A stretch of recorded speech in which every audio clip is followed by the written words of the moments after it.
club banquet in Denver. Oh. $40 a seat. And they had pasta with like no sauce. Oh. This is the worst lunch we've ever had. Drove a long ways and spent a good chunk of money and listened to a bunch of speeches. Oh. But it was still good to be there. But Oh, yeah. Okay, we're a little bit late, but we'll get started here. We'll do council meeting follow-up. Anybody have anything from last week?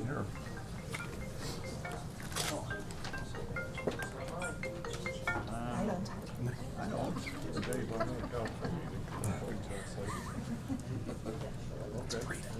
No, thought it went well. Good job. Half-hour meeting. Yeah, it was, I'll calm it down next time. We'll stretch it out a little bit. Only half an hour? It was so fast. Yeah, actually, I think it was about 20 minutes. And no Yeah, exec. it was a half No hour. exec No either. exec. So, But we did speed the clock up. but we will never do that again, Sean. So, Of course, you missed it. Mr. And Chance. I had to vote no for the adjournment. Felt like we needed to be there. We should shoot for 15 minutes. we'll do that sometime. I second that. Okay, so we'll move on from there and welcome back, Sean. I know you've been gone for a few weeks. Thank you. Hope your training went well. It's the Army. Yep, it is. Okay, so we'll move on to the Yellowstone Garage retail liquor license. Just sitting there. Yes, sir. Thank you, Mr. Mayor. Good evening, everybody. We have had the opportunity to gather some feedback as it relates to the Yellowstone Garage retail liquor license movement request, which also included, of course, a bar and grill request as well. And we've also had the opportunity to visit with the proprietors, whom we have here tonight as well. Thanks for being here this evening. And where it all boils down to get to the nuts and bolts of it all, the petitioner is willing to remove their request for a relocation of the retail license, which also would include a request for the remaining bar and grill license, pursuant to the opportunity that council would potentially investigate as it relates to expanding the amount of catering permits that businesses of this nature could access, as well as ways in which malt beverage permits could be expanded as well. And so with regard to that potential homework assignment for us, that we could bring drafts back for you to consider, I think we could probably work out a situation that both proprietors would be happy with and wouldn't require putting council in a position of moving that liquor license that had that real specific condition attached to it. If that pleases the council. Thoughts, Mr. Mayor? Carter, did you do any research on where the number came from and what? There's a story behind every rule. What is it? It's capped at 24 right now, and I guess maybe you'll talk about this when the time comes. But do you know anything about where that number came from? Mr. Mayor, Mr. Councilman, there's really two halves to this discussion. And in the meantime of the genesis of these directives from the ordinance standpoint, statutes have changed rather dramatically. Oh, it was a statute. And so the environment that we're facing now is actually quite a degree of greater flexibility as it relates to the issuance of both catering permits as well as malt beverage permits pursuant to your authority to do those. And so what we'd like to do is rewrite the ordinance as it relates to those two opportunities and bring you back a proposal that leverages that flexibility that is now built into the statute and allows for more flexibility for businesses like Mr. and Mrs. Huff's. It was capped by state law, basically. What we think might have happened, particularly on the catering permit side, is that statute at one point capped it at 24. Now statute from the catering permit side is at 36. But there's also the means by which ordinance can define where those catering permits can be issued. So the reality is, the 36 may be a number that can be worked with as well. So I'm really interested in seeing what opportunities we can, dig into that you all could consider and businesses like the Huffs can benefit from. Councilman Yeah, Hopkins. that sounds like a reasonably good solution. I guess it gets down to as I understand it, you have to have a full liquor license to cater, the way the rules stand now. Right. And we're looking at the possibility of possibly modifying that within the state rules. Mr. Mayor, Councilman, we're looking at not necessarily modifying who can cater, but how many catering permits and under what conditions those permits can be extended can happen. It sounds to me like So- if we can raise the number of catering permits, that would be some help. But in addition to that, the conditions that we put on, I think it's 2 licenses to a specific address, had to stay in that specific address. Both of those were related to some of the development that we're trying to encourage in OYD. And I must admit, that's been reasonably successful. So it's at the council's option when we put conditions on liquor licenses. So we would also have an option there should somebody want to take advantage of that sometime. I guess I would support trying to proceed. Do we need to be lobbying the legislature to raise that 36? Mr. Mayor, Councilman, with regard to the way that the statutes are written, I'm not so sure that would be essential, particularly for this season, this session, which is really relegated to budgetary kinds of discussions. On the other hand, there are other ideas that have been a recipient of as it relates to bar and grills that I'd love the council to entertain with regard to the possibility of looking at those in a more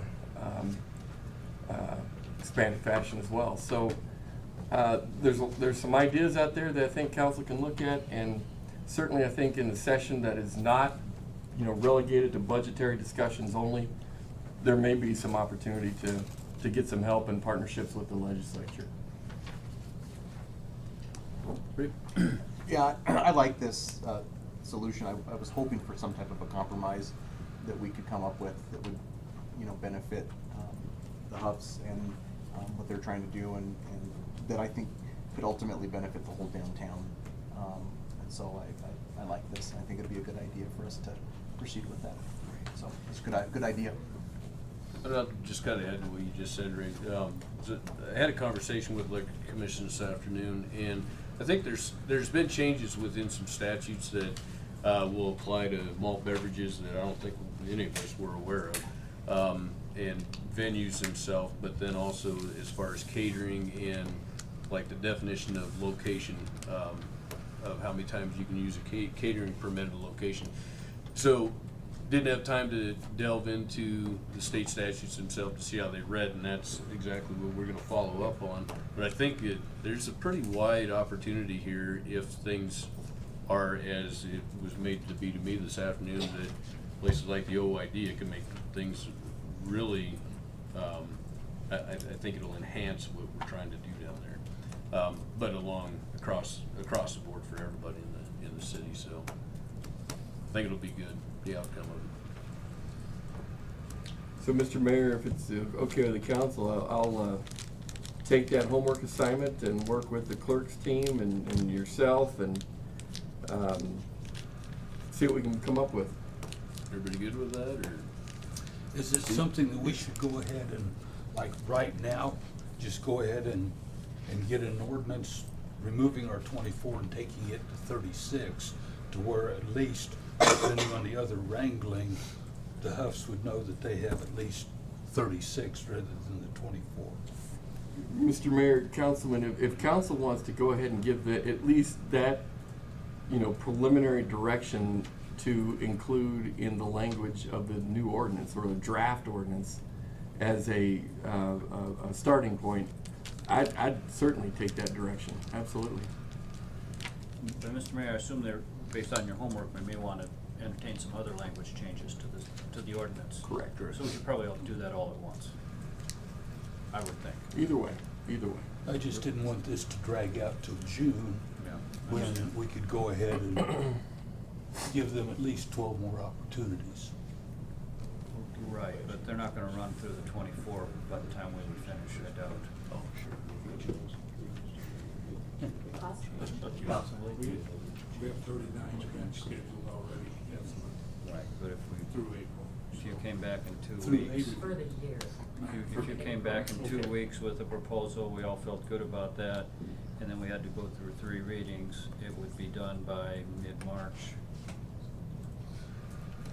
John, that was gonna be my question. How many permits have you used in your particular location you were asking about to this point? We have 39 events scheduled so far for 2020, and more in the works if the wind blows our way, so to speak. So the way it sits now, would you run out of permits, like, and I understand you have quite a few already set up, but I mean, used, would we have time to make multiple changes, or is 36 something that we need to address right now? I think, if you wanna make multiple, let's do it right, do it once. Honestly, we have already been laying plans for worst case scenario for us. Plan for the worst, hope for the best, and then work through this. And I wanted to look at the malt liquor side of it as well, if there was gonna be only 36, which includes malt liquor or everything, or if there's an ability to do both, 24, 36 of both, which would give us 48 or 72 permits conceivably. Got some ideas? Councilman Huber? Yeah, I think this is a good, good thing to look into and to do. Not just as an accommodation or a compromise or whatever with these nice people, but for everybody. Right. For every other operator in town. I am having a little bit of difficulty understanding how this, if there's some language in the statute that's been changed that would allow an expansion of the definition of a venue or something like that, would seem to me that that's probably just right there in the statute, and that we can just look at those statutes and then tailor an ordinance that just tracks along with those. And or am I missing something there? Mr. Mayor, Councilman, chances are that would be all we need to do. Mhm. But I certainly want to have that homework complete and Well, yeah. taken care of, so that when you look at that draft, you can be reasonably comfortable that it's consistent with the statutes and does leverage the authority that you have as much as possible. Yeah, well, because I suspicion that, that whatever the statute says we can do, we can go up to that level but no farther. And Yeah. so, that's what we're confined with. Well, And my and- personal view would be to probably go as expansively in these kind of things as the statutes would allow. But I don't know if everybody else wants to just expand right up to the limit, whatever it is that the statute puts on any of those kinds of things. Yeah. That's what I'd want to do. Mr. Mayor, Councilman just, Bell.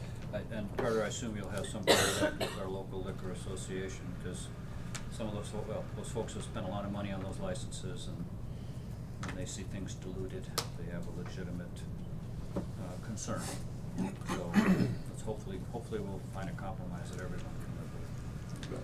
And I guess just to add to it, I did not reach out to the Liquor Commission. They actually reached out to us, and they had been watching some of the things at David Street Station, and they see things within the statute that we as a community can take advantage of that we're not aware of. And so, that's the commission coming back to us, not us seeking them out or trying to change any kind of a law. So that's why I'm saying we need to do the homework and work with them to see exactly what we can do and then bring the proposals forward, so. That's right. Just a Councilman quick Robert? one, I see some real advantages to looking into a new approach or different approach.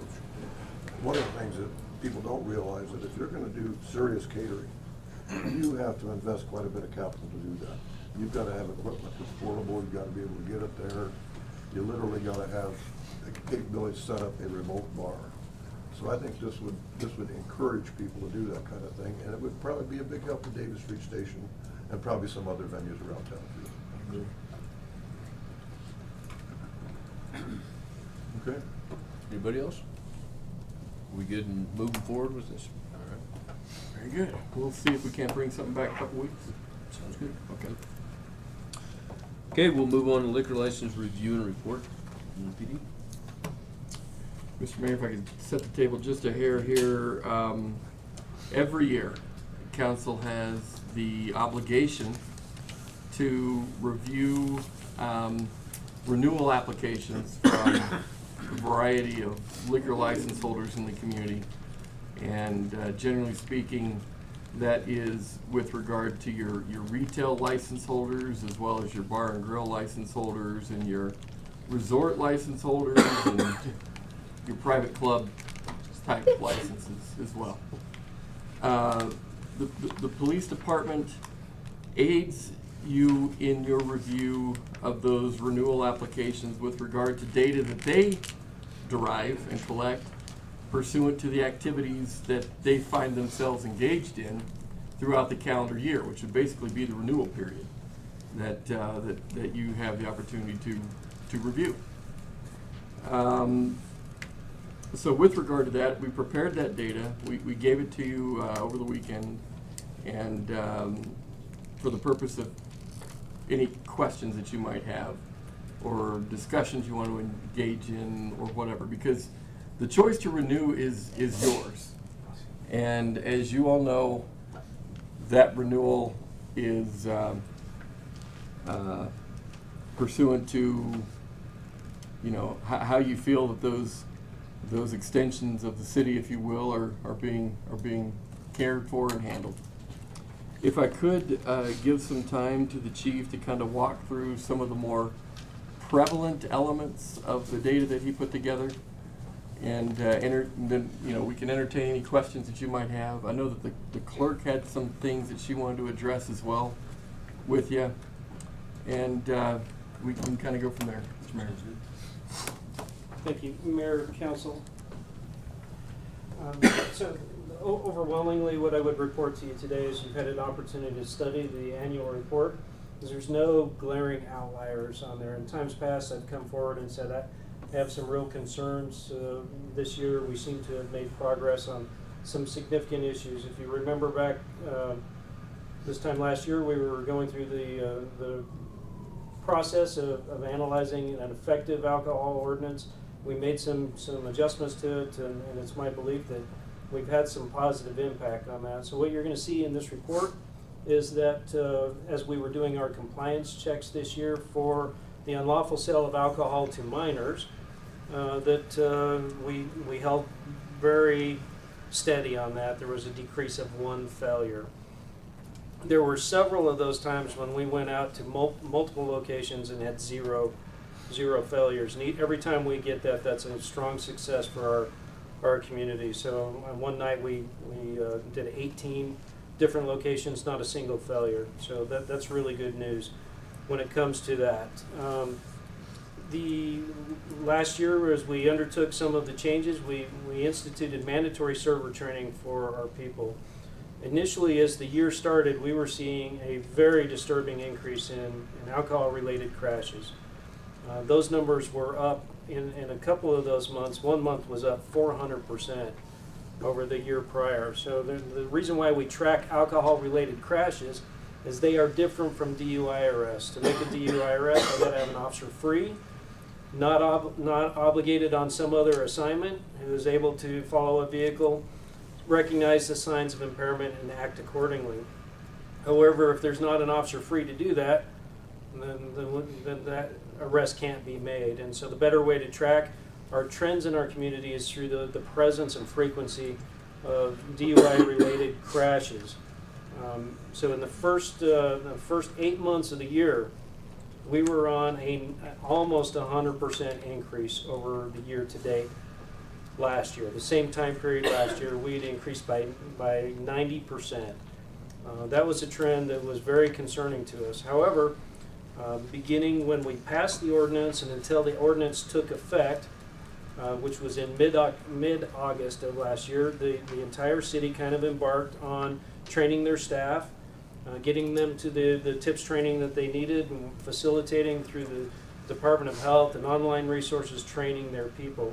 So beginning in September through the end of last year, we went from a 90% increase to just like that. It's now, roughly speaking, a 30% decrease in the same time period over last year. So I would submit to you that for your consideration, although it's way too early to be too judgmental about statistics, there seems to be almost a switch that got flipped that helped started reducing some of the harm in our community that was being caused by persons that, after having consumed too much, were choosing to drive. And so I would congratulate I think that there is some room for us to consider that had a positive impact on it. So when it comes to now the data on the rest of the document, which documents the total number of times that we responded to that particular establishment, it's much harder for us to kind of track what happens 100 yards down the road or in the parking lot across the street. But as the times that we've responded to each of our license holders is documented in there, and just below the license name shows the ones that we kind of think may be related to the sale of alcohol. So, for example, some things are outside of an establishment's control, completely unrelated to their business. We tried to eliminate and give you the data on that to consider.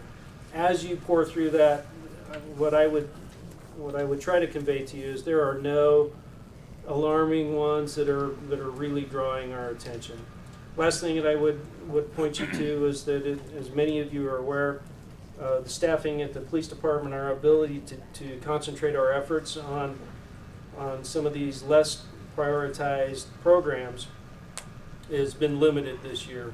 And so although the new law went into effect and we have gathered the data and continue to gather data of employees of the establishments that are being trained, we still collect that, and the businesses are doing a good job of bringing that information.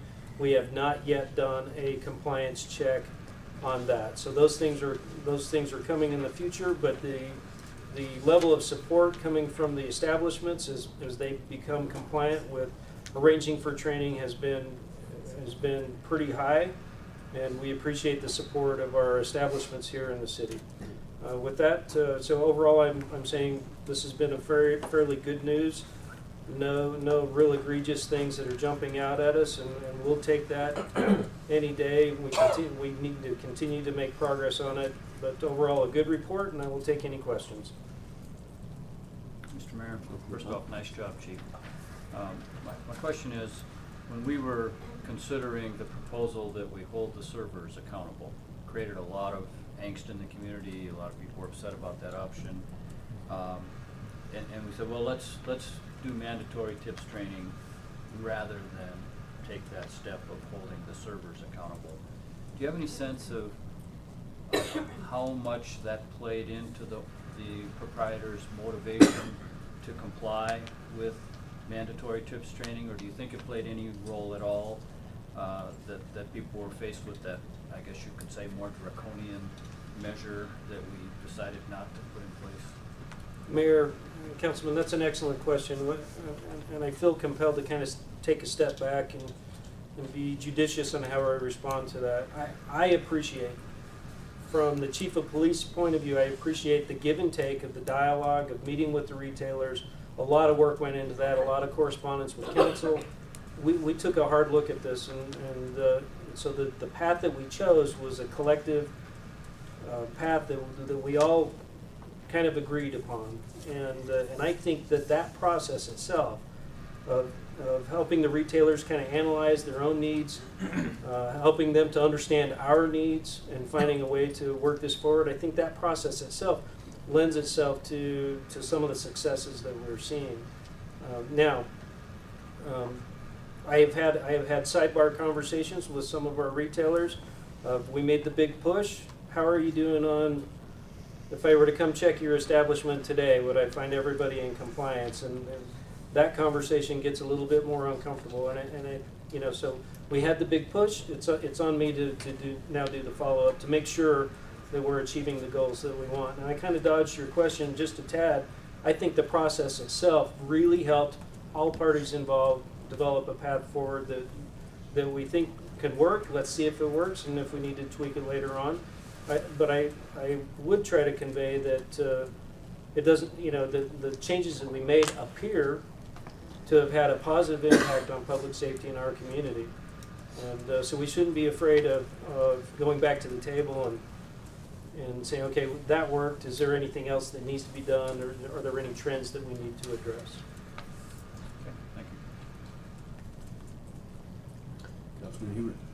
Chief, do you have any sense, you know, one of the things that kind of clouds my mind a little bit or troubles me some is, you know, we talk about training servers and all that stuff at bars and restaurants and that kind of thing.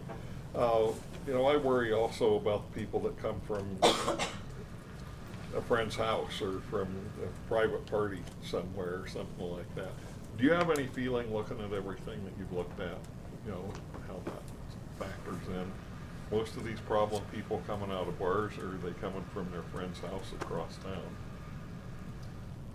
Mayor. We're out of town. Councilman Huber. You I know I'm asking. There's always going to be circumstances like that. Part of the server training helps the establishments recognize that that's already a problem before it becomes a worse problem in their establishment. So would I acknowledge, yes, that happens. Yes, but I have far more experience. I was out this New Year's Eve as a patrolman. I was out responding to calls and making my own observations. I saw things that were counter.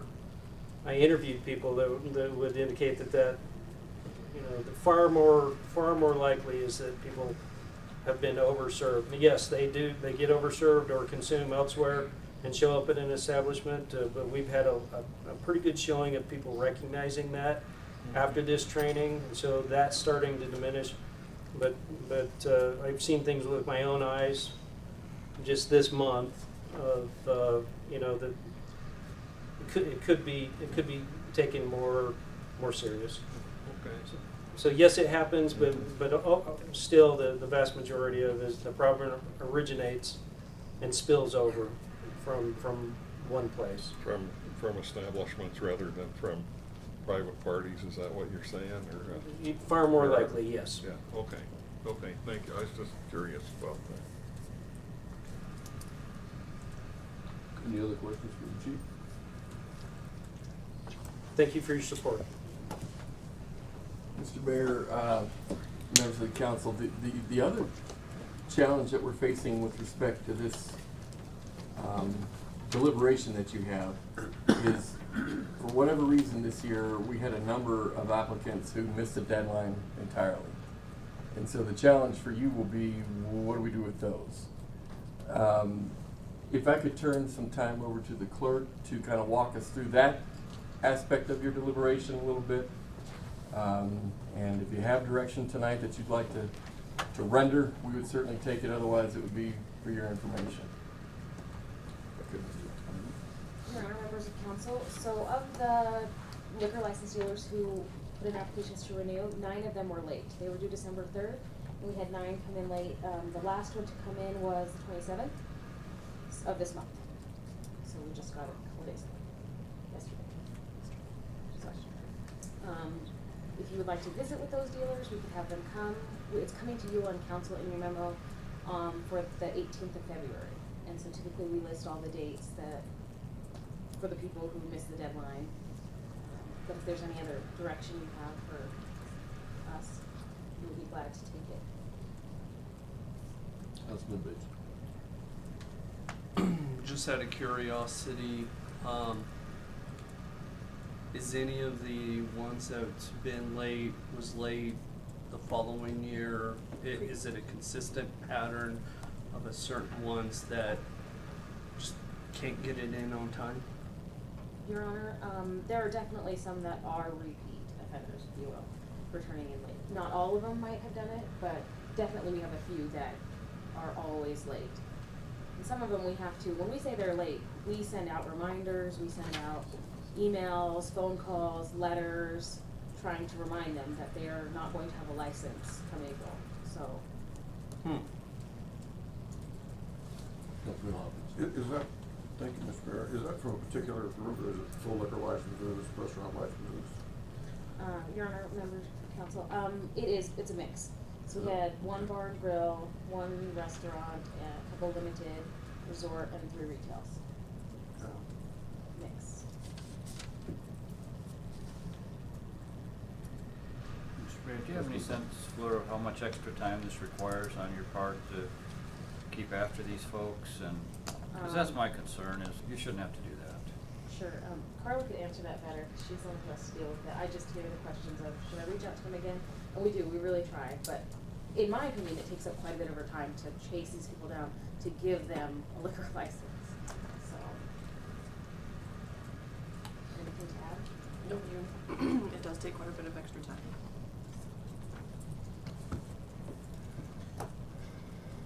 What do they say when you reach out? Are they saying, "Oh, I'll get it to you tomorrow," or are they? Some of them, like the one Monday, I just dropped it off and he said, "Here you go." I leave messages, I send letters. Do you receive apology from them saying, "I'm sorry, this is late"? Some of them, yes. Some of them are very legitimate reasons, but the repeat offenders, they just drop it off and say, "Thanks, here you go." The repeat offenders. The repeat offenders. Okay. Behavior is learned. So, I mean, ultimately, when there are no consequences to turning in something late, then you're going to continue to turn something in late because there's no consequence. So why would you hurry up and get it in? I mean, I'm not saying that we do something drastic, but I'm just saying if there's no pain, this is only going to continue and probably get more systemic.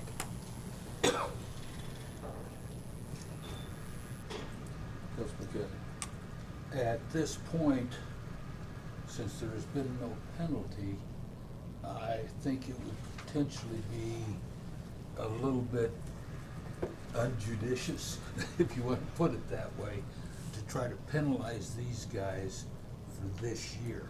But I think within the next few months that we should sit down with a penalty program that if so many repeats, you're gonna lose it for X amount of time, this, and basically have a stepped type of disciplinary approach for turning them in late, and then make sure that that is published to everybody, even certified letters sent to them, so they can't say, "Oh, well, I didn't," you know, that they have to sign for. And then when it comes next fall, you put out your normal standard deals, and if they don't show up, it's on them. We shouldn't have to hound somebody that, as Councilman Powell mentioned, has a license that's worth several $100,000. That's...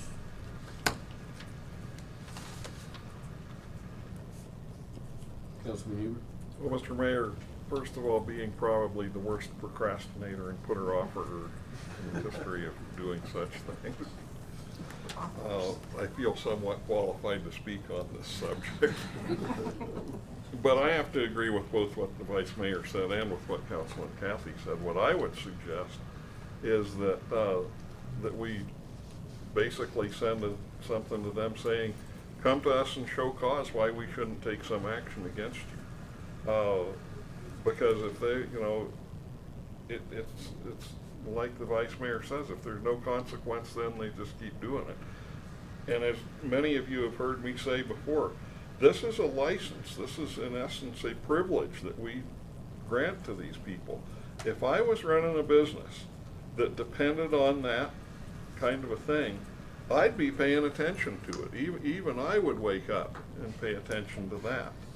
And to me, frankly, it seems that many of these outfits are just cavalier about this. They act like that this is an entitlement that they have, not a license. And I think that we would do well to kind of turn that around a little bit and remind these guys that no, this is not an entitlement. You need to cross the T, because if they're not crossing the T's and dotting the I's here, I question what they're doing with the rest of their operation. Councilman Biggs. Has it increased from last year, the amount of people being late? Is it more this year than it was last year, just out of curiosity? I can't remember the exact number from last year, so we'll have to look and we can let you know if Okay. it's increased. Because I hear what he's saying. This is a business, and to operate your business with, I'll do it when I'm ready. I disagree with that in so many manners. If City Hall ran that way, well, we'll get your water bill processed when we're ready. Or we'll send out checks when we're ready. You'd have a lot of angry people at you, and you wouldn't be able to run this place that way, in my opinion. Especially them consistently. That's wrong. Councilman Hopper. Thank you, sir. As I recall, we had gone through a situation with the folks that used to run what used to be called the Parkway. And they got cut off by the state because you can't get liquor loaded on the truck to be hauled up to Casper unless you transfer the money when you order it. And I think the beer dealers require a check when you walk in the door to deliver it. And I wonder if there's some kind of an option, just notify the state they haven't renewed their license, and that would make them stop and think. And I don't know whether that's an option within state law, but. Vice Mayor Lutz. Question for the city manager, does staff have a recommendation of what they think would be the most effective tool or something that the council can step the council could take to mitigate this? Because I mean, I don't think we want to just arbitrarily decide something and then see nothing change. I mean, does staff has a recommendation? Thank you, Madam Vice Mayor, Mr. Mayor. I really appreciate the conversation along the lines of A, having a response of some kind, you know, and B, making it known to the liquor license holders well in advance, so they know the rules that they're kind of playing, if you will, in advance if indeed the rules are going to change. The rule about the deadline has never changed. What changes is what we do in response. And so, I appreciate that something be done. But I agree, trying to revoke or those kinds of things at renewal is not something we would recommend. However, having some level of conversation with those that are in that, problem state and so on, and letting them know that indeed X and Y are going to be the result. Should we have to go through this every year? I think that would be helpful. Whatever X and Y might be. Yeah. Councilman Bell. Thank you, Mr. Mayor. Would it be possible for us to have a late fee, or is that not allowed because the license itself is set in statute? Mr. Mayor, Councilman, I suspect that we probably have limitations in that regard. But certainly as it relates to, when that license is active and so forth, that indeed could be a substitute for an idea of that nature, given that is well within your authority to determine. Just follow. I agree with you, Vice Mayor. Could we get staff to maybe recommend a series of steps that we could take? And I agree that we can't sanction these folks because we've trained them that there's no consequences, and we can't impose consequences when they weren't alerted ahead of time. Right. That's a good point. Let's do it. For next year.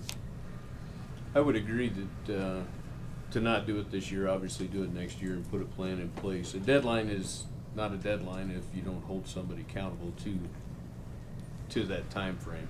And so I agree that we should definitely find something to put in place. But if I can ask another question of the clerk, do you know offhand how many licenses are either parked or, I guess we probably don't have any that are parked right now, but I'd, okay, I'd like to have the, I'm sorry, I was gonna ask you a question, but you just answered it for me, so. But I think during that same conversation, some of these licenses that don't, meet up to what they're actually, in place for, so, I know there's a retail liquor license right now that, essentially is a storefront and is not being utilized the way it should.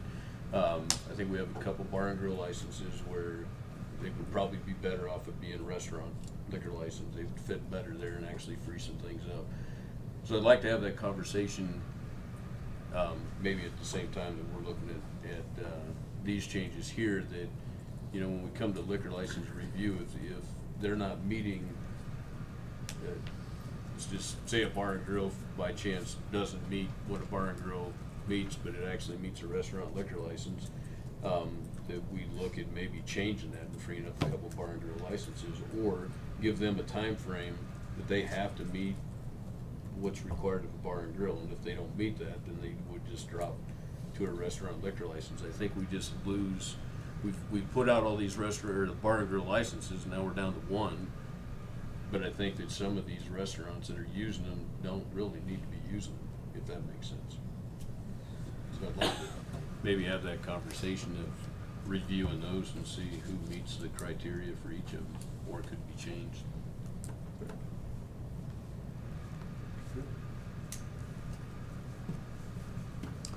All right, any other action on that? So, Mr. Mayor, if I may, sounds like the homework for staff to bring back for your discussion is twofold.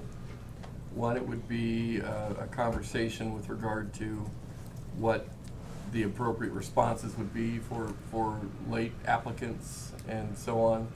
And two, a discussion with regard to those who may not be meeting those bar and grill requirements currently, and what could be done in terms of getting them in line. Is that Or any license, as far Any as that license, goes, whether okay. it's retail, bar and grill, restaurant, whatever it might be. If we have some that just aren't meeting that and could actually utilize a different license to free up some of these other ones, then I'd like to look at those options. perfect? Or give them a time frame to, if they have a plan in place, Yeah, get to speed. a time frame to get to where they need to be at. Okay.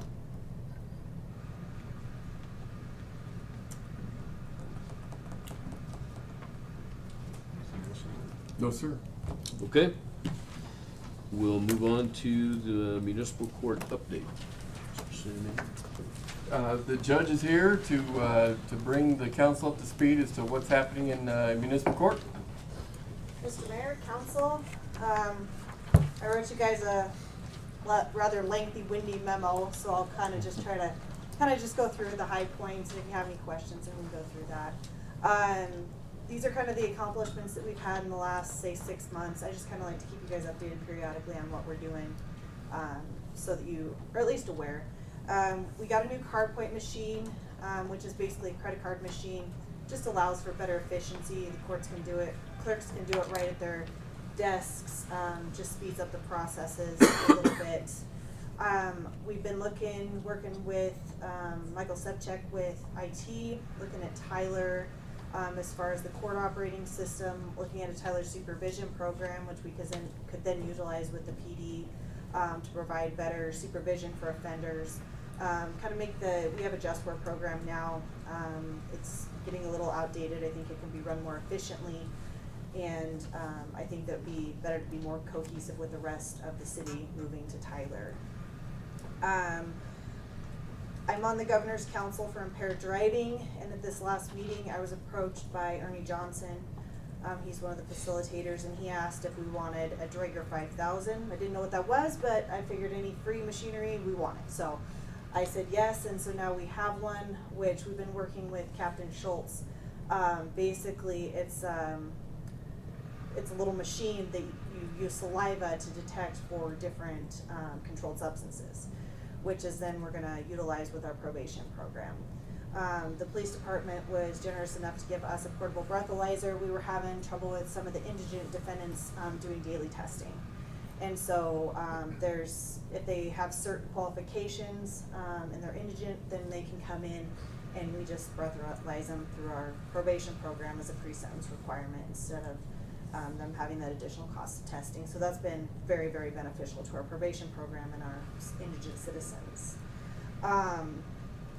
We've also, with the Governor's Council, we've had many discussions on pre-sentence supervision so that offenders aren't reoffending while they're on bond. So there's been some modifications that we have made as far as testing, making sure that we're looking more closely at that testing during the pre-sentence phase, so that everybody's testing. We have a list of providers that are just basically all-inclusive that everybody receives. I typically go over at the time of their arraignment, low cost in to high cost in, kind of hitting the high points as far as flexibility, downfalls of each of these systems. And then typically the defendants pick one. We do provide flexibility. They can communicate with us. For example, if they decide that a scram ankle monitor is too expensive, then they can come back in and get on another form of testing relatively easily. As long as they're testing, I really don't have any issues as far as what testing they're doing.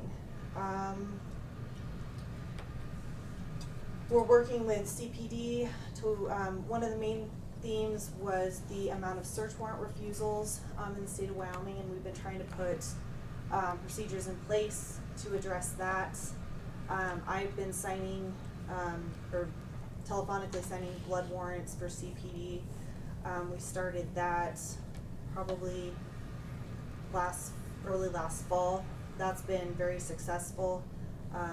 I've seen the amount of refusals that we've had decrease over that time frame, and that's been very exciting for us.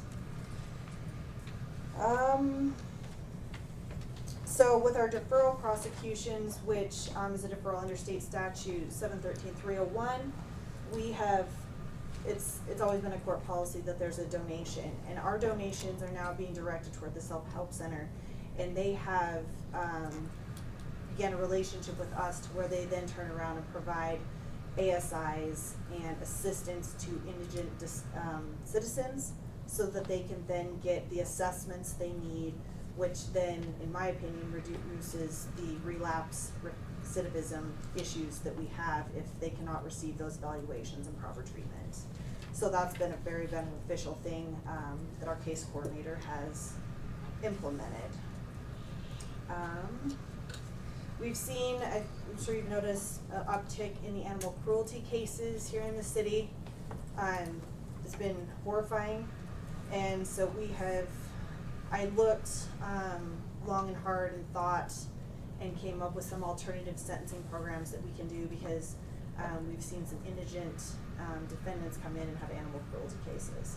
So we have been trying to educate defendants on the consequences of their actions and what they are taking away from the community, the impact they're having both on animals and the people around them, anybody that has to clean up, those sorts of things.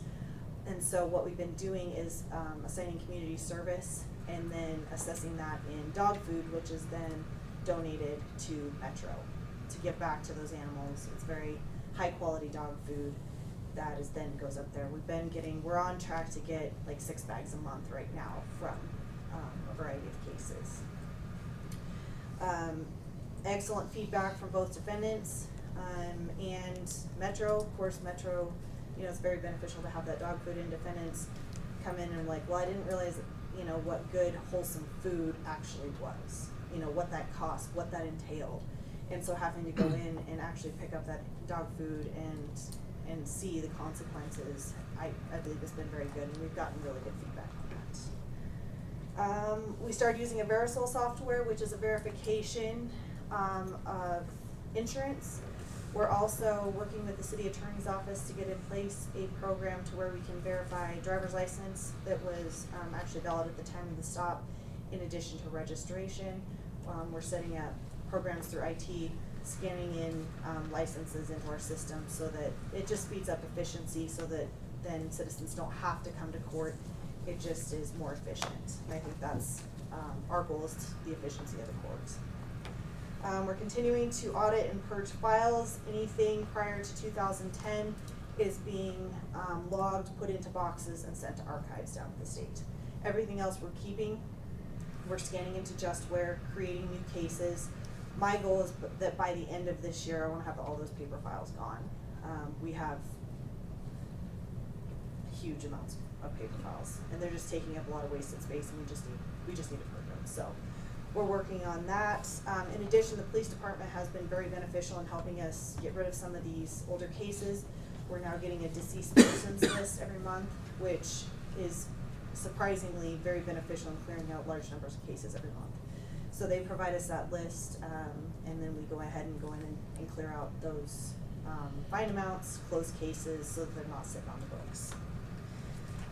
One of the things that I'm most looking forward to this year is we're hosting the Municipal Court Conference, May 6th through the 8th. I've spoke with the mayor and the city manager, and they're going to kind of do a welcome speech. We're very excited. This is going to be a very good program we put together. In previous years, they've had one track for judges and clerks, and we're separating it out. And we've got a extremely good lineup of speakers to come in and speak to clerks and judges and attorneys.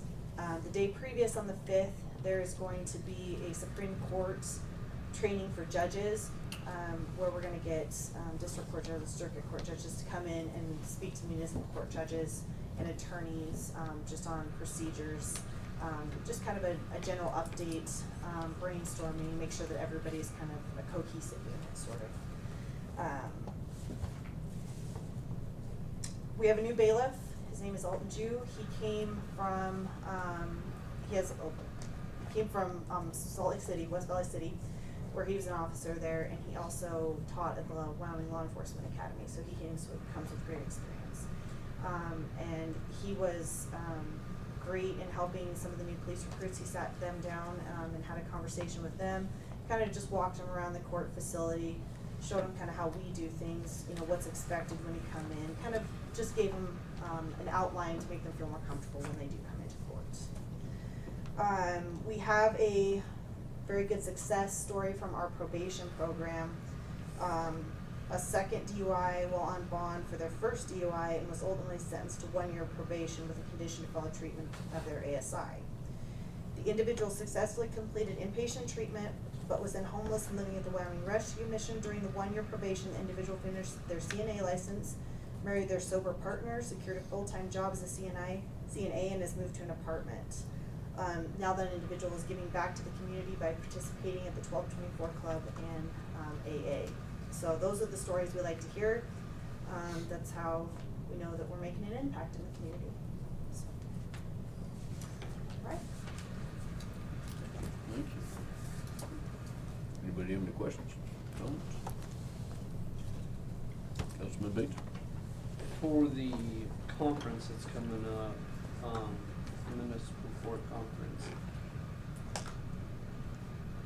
what is that judges and people from just the state, or like all over in the western area, all over the United States? What does that look like, if you don't mind me asking? Mr. Mayor, Councilman, that will be just the state, and it's primarily the municipal courts. Okay.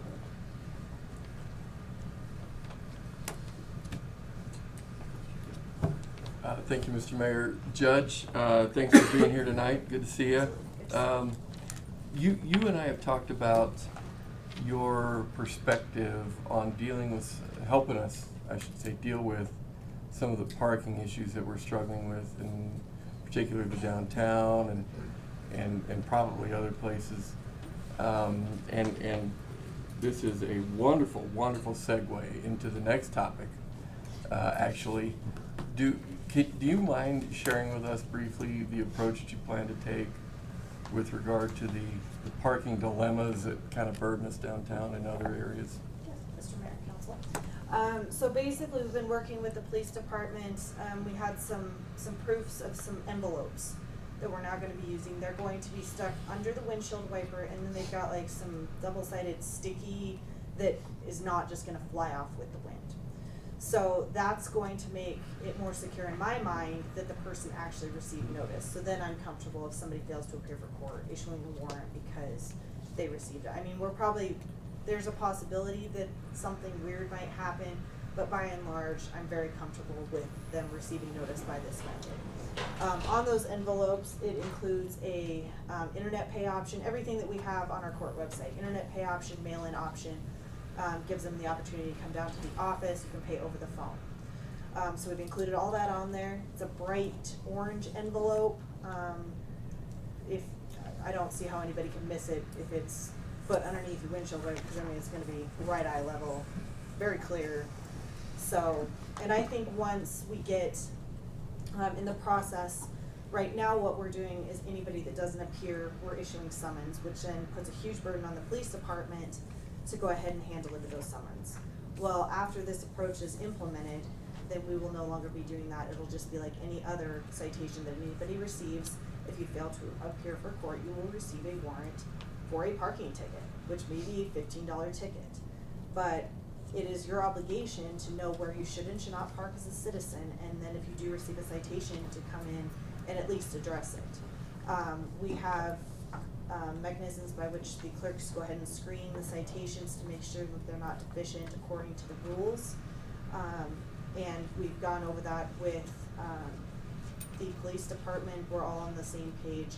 Everything should be very clean after we get these envelopes out and being fully functional with the CSOs.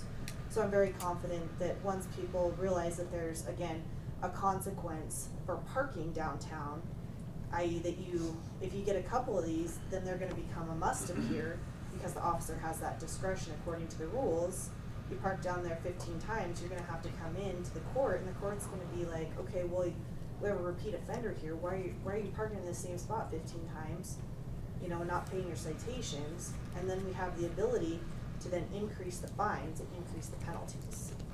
So I believe that once this is fully implemented, the parking issue is gonna remedy itself.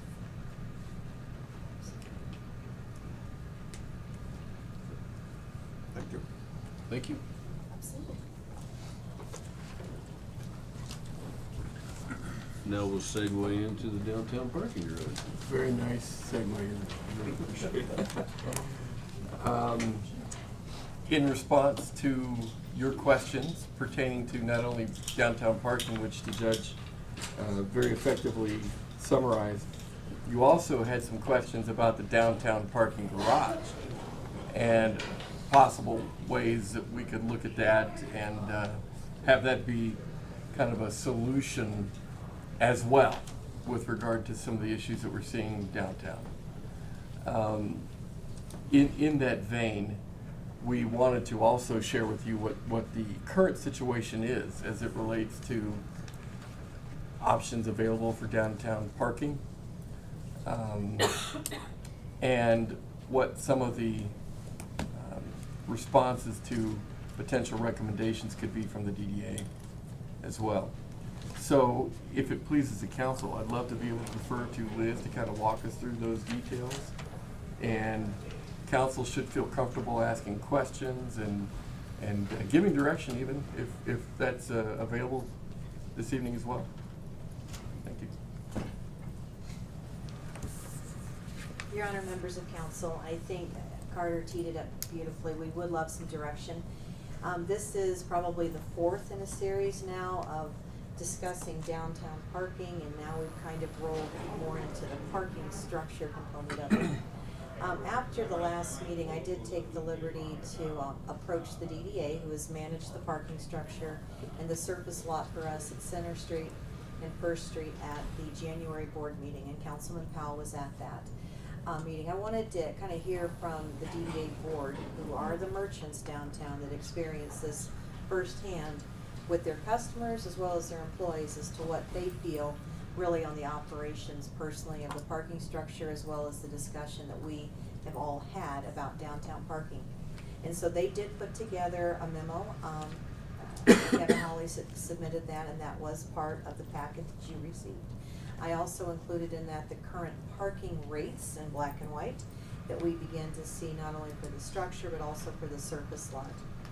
And 3 points kind of came out of my cover memo that were also in the DDA's memo, one of which is enforcement, and I'm gonna ask Chief McFeeters to share, if you will, the device that we are currently looking at for some of the enforcement. The other one I wanted to hit with this evening, of course, is just the costs, the fees that we see. Do we want to do some incentive pricing in the structure? And again, the DDA was not in favor of that. Then I wanted to talk about some of the general operation challenges and opportunities that we have with some capital improvements to the facility. So that's the direction. But I think we'll start off with the chief, and he can show really what the enforcement tool is. I think the judge did a great job on the citation side of it, but I know the chief's got a recent device, and enforcement's the big item. Mayor, with your permission. Council, I just wanted to let you know the status of it. A month ago, I was fully staffed on my CSOs. They were coming out of training. One of them didn't finish training, and then we just received notification that another one is moving from our community, so I'm back down on there. So please be patient with me as we have some outstanding candidates, it looks like, in the application pool. So I'm still back on there, but we've received the Brazos devices, and we're implementing those and making sure that they are the tools that our people need to be efficient in the parking enforcement. You'll see that it's a handheld smartphone. It's ruggedized, and essentially speaking, our CSO would be able to go up to a car. When it's fully equipped, it will have a vehicle identification number reader on it. They'll scan it, they'll enter the license plate, and they'll take a picture of it. It time dates the location of the vehicle and puts the GPS coordinates on it. 2 hours later, it pops up and says, okay, what's the status of this vehicle? So it's a very efficient process. All of this will then switch right over to the enforcement arm of the actual ticket and the notification to the owner. So we have these in. They're very efficient. It allows the CSO to receive car parking complaints while they're out doing it. So it's a smartphone, so they can get a call, and move on to the next place following those complaints. So the equipment's there. We're trying to get it all installed and upgraded, but very quickly we're going to be at full speed and doing efficient parking enforcement. Right now we're averaging about 25 tickets a week down in the downtown area. Questions? When do you feel that you'll be fully functioned as far as the equipment goes, being all set up? So, Mayor, Councilman, great question. The VIN reader we're still trying to get our hands on that. Right now we can do it manually. I don't want my officers trying to peer up and try to make sure that they're not transposing numbers. So we're going to be up and running without that soon. But I've got to get the manufacturer to provide us with those VIN readers, and I don't have a firm date on when I get those. But that will make it much more efficient. I don't want to do, and the chief would be out there fat fingering and transpose a VIN number that we're trying to be as efficient and as lawful as we can. Would you estimate this year? Oh, absolutely. No, we're weeks. We're going to be underway here very quickly. Gotcha. Less than weeks. Councilman Bell. Thank you, Mr. Mayor. Chief, have we always been taking complaints from downtown merchants who've seen violators, or is that something we're doing new? So we're trying to increase the Mayor, Council. We're trying to increase the dialogue. The council has given us very clear direction on what's important downtown, and we want to encourage our citizens to come and take advantage of our beautiful downtown. For us to work, we need to have a higher degree of communication. We have absolutely received complaints from various retailers. Oftentimes it's pointing fingers at the other one, but right back at you. Tends to be the case. With the viable enforcement program that we're doing, I think we're starting to make some headway on this with the commitment that the judge has to holding people accountable for parking tickets. this is a good program that I think is gonna bring the positive results that council is looking for. Okay, great. Your Honor, to continue then with what the chief said, what we did here with the DDA is, again, the merchants know which ones are violating and letting employees park on the street, and sometimes they do tattle on each other, but the hope is that those employees will begin parking in the parking structure. Your challenge to us was to, as staff, was to look at, do we wanna reduce fees in the structure? And I think that the memo from the DDA very clearly said that they would like to leave any discounts alone in the pricing. Their bread and butter is in fact the monthly holders that we have, primarily in the banks, and some of the, they say they do very, very well when court is in session. So they very much know who the ones are that are paying. Now, again, one of the caps is that we've got a $5 a day cap on the hourly parking, which I think most of us can afford. And again, with the validation program that many, many patrons take advantage of, to be able to park in the garage for that full 2 hours free is always an incentive. So their message was, again, from an incentive standpoint, let's hold off. We really want to see the enforcement occur, and that they believe that that will then cause some of the offenders to begin to look at monthly parking opportunities in the garage. And again, there's quite a few options, whether you're parking in the covered area at $43 a month, or you're going to the top at $20 a month. There are a couple incentives that way. Over the past year, you all had authorized some capital improvements, so we were able to get 115 lights put into that structure. It is very much bright, the entire structure. We also saw the painting done a few years ago to make it very reflective, so we have a safer structure to walk in. We are currently looking at security cameras, which had been part of another capital project, and getting some fees put together and costs put together on the security cameras. So I wanted to bring that up for a point of direction today. And there's a couple of options as to whether we go with the full system, and we'll be bringing you some proposals. And we have currently, as you well know, a parking reserve fund, and Mr. Pitlick, we've talked about that, looked at that funding that's there. That would be, again, a revenue source for the security cameras.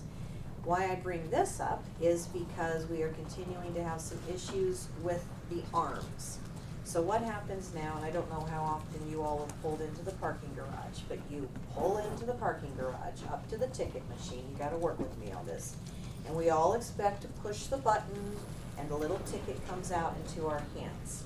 Well, what's happening now is that machine kind of decides to get choked up, because it's trying to decide, are you a monthly season holder, so the arm can go up, or are you an hourly person? So that machine then, if you're monthly and you go on through, what happens to that ticket? So it kind of spits out halfway, because it has recognized that you're monthly and you go on through, but that ticket is kind of wedged there. So then they kind of fall onto the ground, because that machine does not have a way of designating right now monthly versus hourly. So machine gets to where it's spitting out tickets onto the ground or jamming itself up. So we are looking at a better card reader system that we would like to bring forward, so that that card reader can say, hey, I'm gonna scan you as a monthly ticket, smart technology, scan you as a monthly subscriber to the parking garage.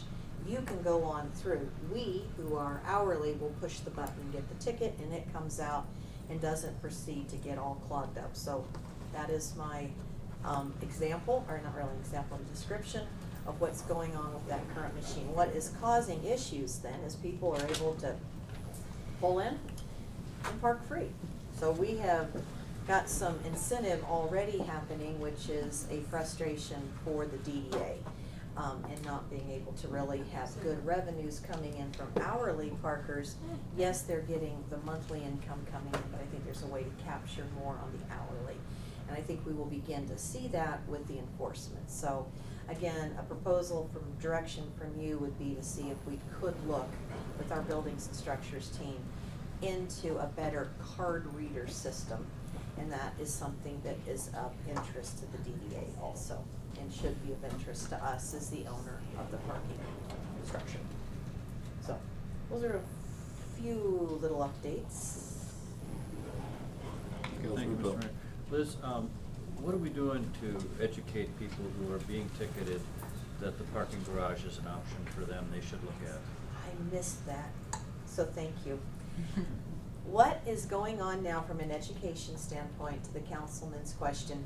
The DDA wants to start putting together a newsletter, but in our last meeting in December, the MPO wants to put together, beginning immediately, now that we're fully staffed, a quarterly newsletter called The Parking Space. And the parking space will be just a brochure or a newsletter that would come out in partnership with the police department and with Judge Lund on what's going on with citations. And that will go out to be on our websites, but it'll also go out through our public social media, but it'll also go out to the downtown merchants, so the DCBA as well as the DDA. That will give updates on what's going on with citation numbers. It will let us know what's going on from a policing situation, but it's also going to direct the patrons as well as employees to what other parking options are available downtown. As I had written in our memo, we do have private lots. We have free private lots, as well as some that have compensation on a private lot, in addition to what we see with the parking structure. So we do want to get out a newsletter format and probably look at it on a quarterly basis. So the DDA is looking at doing one a little bit differently than what we want to do, but I do see opportunities for partnership. So again, information, education, because you have asked repeatedly about education, and that's what we're proposing to do. And looking at quarterly, about the time staff has. Maybe this is an off-the-wall question, but is there ever any discussion of putting something right on the ticket? That's an outstanding question too, and I'm gonna turn to Chief on that. That did come up, Chief, at the DDA meeting about some education actually on the ticket itself. Instead of, here's your $15 fine, if there could be something that we could incorporate some education. Hey, the parking garage is available, and or a validation certificate, you might want to check with this number and this site. Something that could be informative on the ticket instead of just pay the fine. Mayor, Council, it's a great suggestion. I'm going to have to look into that. Because we have two different formats. The DigiTicket system is a little bit, a little bit more intensive to add verbiage like that. So I'm going to have to look into it. But it seems like a good idea. And Your Honor, that's why we wanted to kind of have some direction in a work session environment. See if some of you are liking this suggestion and are good with this, so that staff can continue to come back, probably for round 5, with some more updates for you. Capital as well as what the ticket system can do. You said the magic word. Councilman Bates. Was there discussion, and I have two, or one comment and then one question. Was there talk about fixing the signs? Because when you walk there, you see those blue signs, you can't tell, they're just so outdated and so worn and terrible that, is there discussions about fixing that? Your Honor, signage has come up very much, not only by the DDA, is a desire. It also is a consideration and part of the wayfinding that we are doing is to do, the parking structure is all over the proposed wayfinding destinations. So we're looking at anticipating that from the interstate as well as other main roads into the downtown core. So we're kind of, yes, it's been discussed and will be coming forward. It's not lost. Okay, that's No. good, because Yeah. It's terrible. And you have brought that one up, and Yes. the city manager is well aware that he's passed it on. As far as, looking at the rates here, I would like to see personally, as I said, most of the business people that work down there, from cooks to waitresses to over-the-counter people, you know, it sounds like $43 a month, $35, even $20 is not a lot, but you look at the average pay down there a month out of their checks, supporting their families and everything else. I still would like council to look at that, in all honesty. But if anything, the hourly rate from $2 minimum for 2 hours, I'd like to possibly see that 2 hours for free, just like parking on the street, then maybe pick it up to $2 per hour after that 2 free hours. So raising it up $1 after the 2 hours, but doing 2 hours of free, so that would maybe limit people parking on the street for that 2 hours and then in their vehicle, moving it across one spot or a few spots and going back or whatever. So those are just two that I'd like council to think about. Really, like I said, the average person that makes that money down there, those I just think of the families and everybody, so. Go ahead, listen. Your Honor, just a clarifying question for the councilman. So you're proposing that for employees Yes. downtown because of wages being, and again, for discussion with this team, with wages being as they are, this would be potentially an incentive for the employees who work downtown. Right. Versus customers would still stick with this type of schedule. Correct. Just need to clarify. You all can discuss. Vice Mayor Lewis. That causes issues in the sense of, I mean, what kind of time periods are we gonna offer it on? What happens when they quit their jobs 2 days later? How are we verifying their employment? I mean, I feel like that's gonna get a little dicey on lines that we might not wanna be crossing. I guess to me, the employers could be offering the incentives. Like, okay, you work for me, you work downtown, I believe in this downtown, I believe in this direction that we're moving forward in, I cover my employees or I cover half of their parking. To me, that's more of a private business owner decision versus us having to be doing things like checking people's pay stubs or whatever inappropriate manner we'd be going about to verify their employment. And on the other note, the DDA, who we've entrusted to manage this facility, has very explicitly asked that we do not mess with the fee structure. Councilman Hopkins. Thank you, Mr. Mayor. I think in some of the DDA meetings, there have been some of the employers that actually rent monthly spaces. Exactly. Yep. For their people. And I'm not sure that all of them do it, but I know there's some of them that do that. Yep. I was just gonna clarify that, Liz. So do the merchants I'm assuming most merchants downtown realize that it's $43 for the first car, but every employee after that is $35 per month. Yes.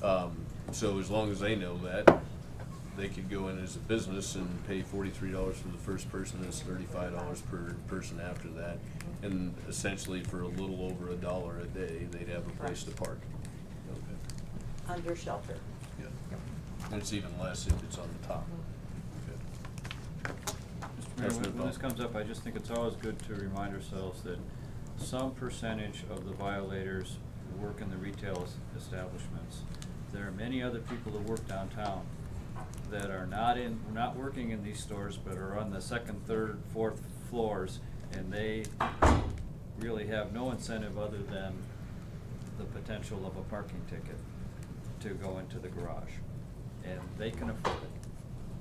So, and I think if someone parks on the roof for essentially $1 a day, that's not unreasonable.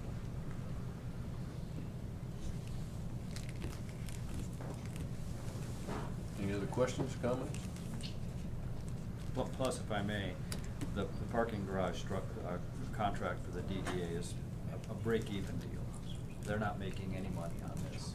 And if we reduce the fees, they'll be having to subsidize that with their already inadequate budget.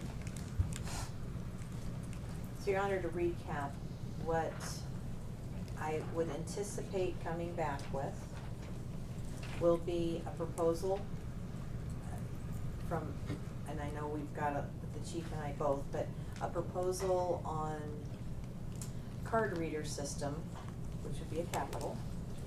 Proposal back to you all on some research we're doing on security cameras, which will help identify license plates in case we do have abusers or people who drive through the arms.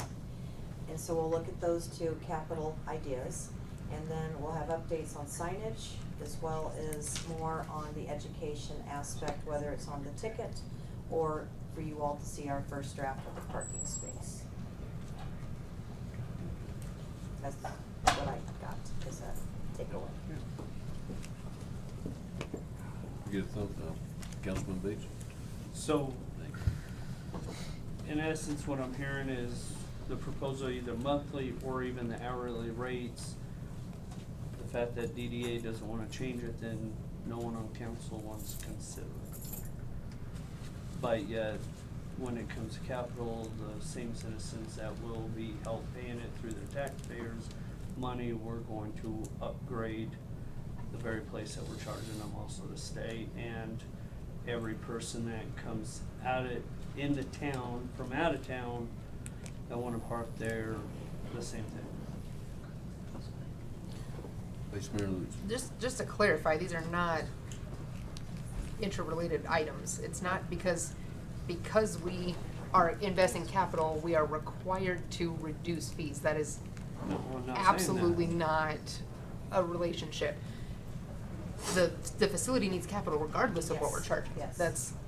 So I understand that the taxpayers are paying for that, but that's the nature of the beast, I guess. Okay. And Your Honor, we have been able to establish this capital reserve fund over a number of years. It's been in existence a long time, and we're fortunate to have it as a community so that we can continue to do upgrades to yet another physical structure that we do own. And yet we've been very frugal with that and have tried many times just to operate it year to year. And the DDA has been very, very helpful in doing a lot of the painting and the man work on their own on this. But we are struggling with that ticket machine quite a bit, and I think that's starting to give them fits. And I also believe that the security cameras, we have 20,000 left from the past capital. We didn't use it all for the lighting project, and we were able to get an excellent product with the lights. But we have about 20,000 left that we would put towards potentially another an additional 30,000 to do these security cameras. But our engineering department is working on some more work on that. So I do anticipate bringing that back to you as a team. Councilman Pump? Thank you, Mr. Mayor. I think if we get the monthly budgets from the DDA in our packet, and we can all look at the parking garage budget, and if they start to show a profit, a significant increase in their revenues, then it might be reasonable for us to say, is there a way for us to reduce their fees?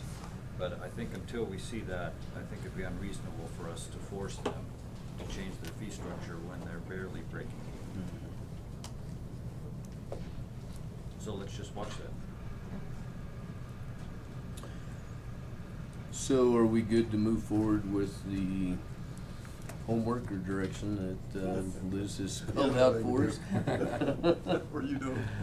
This is what the DDA keeps saying, enforcement, enforcement, enforcement, so thank you for your efforts. Thank you for the homework assignment. Okay, thank you. Actually, that's what the Portland study said too. Ray, did you have It's something? enforcement. I just give a thumbs up as I was walking. Probably held it too long, I apologize.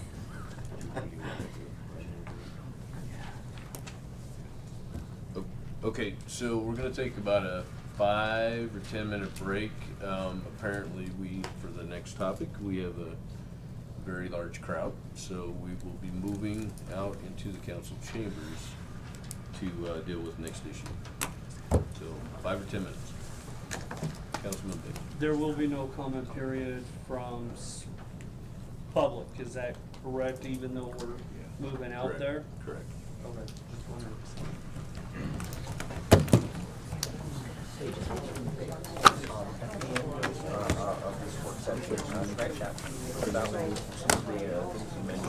Do it out there.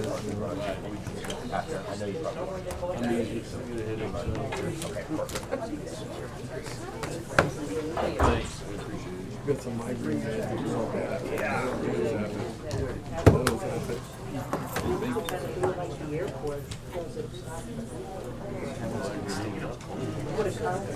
But this is information only. Yes, sir. We've already formed. Okay.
He said like when you use like a regular laptop, it's like screwed up or something.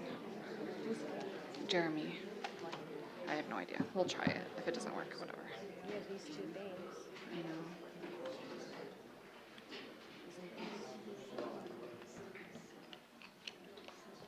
Well, you have this. You find it.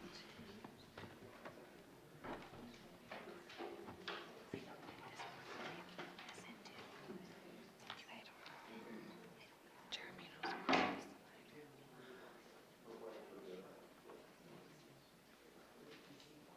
Jeremy.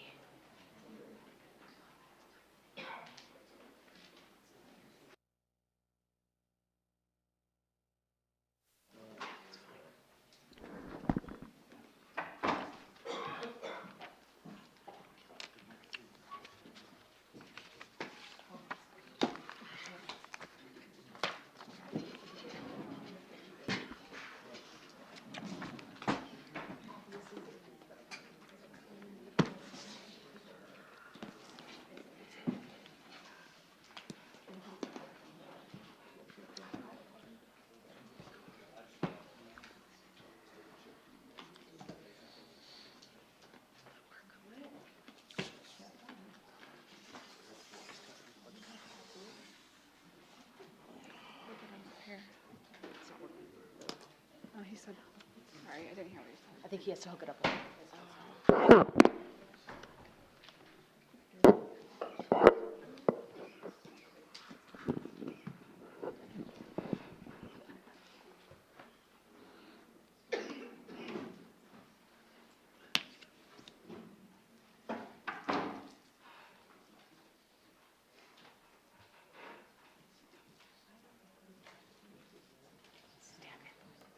Do staff input.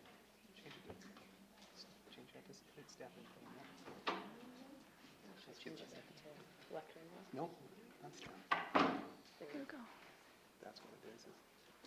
He was messing with it and mixed it up last week. Okay, cool. So that's good. Now we just need the cameras. Because I think right now it's still set to that room. Yep. Okay. And all we have to do there.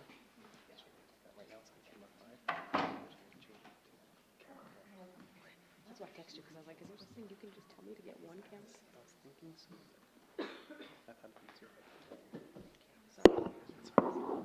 Okay. And what we'll do is I need to put it up.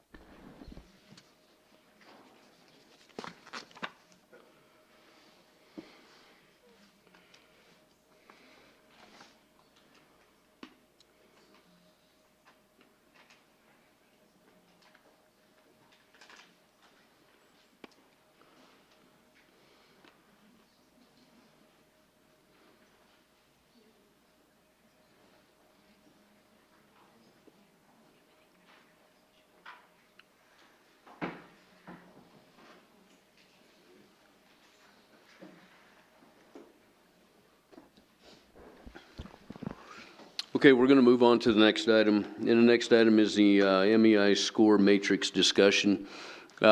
Just keep in mind, this is a work session, so there are no comments that will be taken from the public tonight. Be cordial to each other, because obviously this is an issue that has two sides to it. So we just ask everybody be cordial, and we'll have our discussion. Mr. City Manager. Thank you, Mr. Mayor, and members of the council. I appreciate your patience in coming into this room and so forth and allowing us to get it set up. The issue tonight is a follow-up item with respect to some questions that council had as it relates to our community's MEI score, which, as you can see on your screen here, is the Municipality Equality Index score. And it's meant to be a measure, a quantitative rubric as it relates to a community's ability to be inclusive, or the activities that it undertakes or can undertake in order to ostensibly be more inclusive for the variety of members of the community that the council serves. Some of the discussion with regard to this index is with respect to what it is that we can be doing more, what it is that we are not doing that we should be doing, and or things that we need to report on more effectively as it relates to this scoring process. The question that I think that might be larger is with regard to not necessarily what the MEI would communicate, but indeed what council feels is appropriate to endeavor as it relates to inclusivity. One of the things that's been suggested and council's directed is with respect to creating an ad hoc committee. We have met with a steering committee that would ostensibly lead to the creation of an ad hoc committee. But if indeed council has, further direction along those lines, where we have the opportunity to consult with the LGBTQ community on a more frequent sort of formalized basis, certainly tonight would be one of those nights where we could take that direction one way or the other, and staff and of course the mayor's efforts would be directed accordingly. There's a lot of things we can talk about.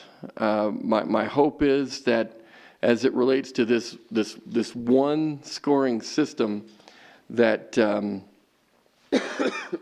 we recognize that it's simply a means of trying to understand how we're doing, but it's not the end all, if you will, if indeed council wants to do more, or if council doesn't want to take on some of the suggestions that the rubric would suggest. So a number of things that can be covered tonight, a number of questions that council may want to entertain. We certainly would take whatever direction council would like to provide. But in order to respond more specifically to the question that you had that engendered tonight's discussion, I've asked Jolene and Jeremy in our office to put together a response, if you will, as it relates to our scoring and what the index really means, and some of the discussion points that you might want to take from that. So if it pleases the council, I'd like to turn the time over to Mr. Yates, who can kind of walk us through some of that analysis.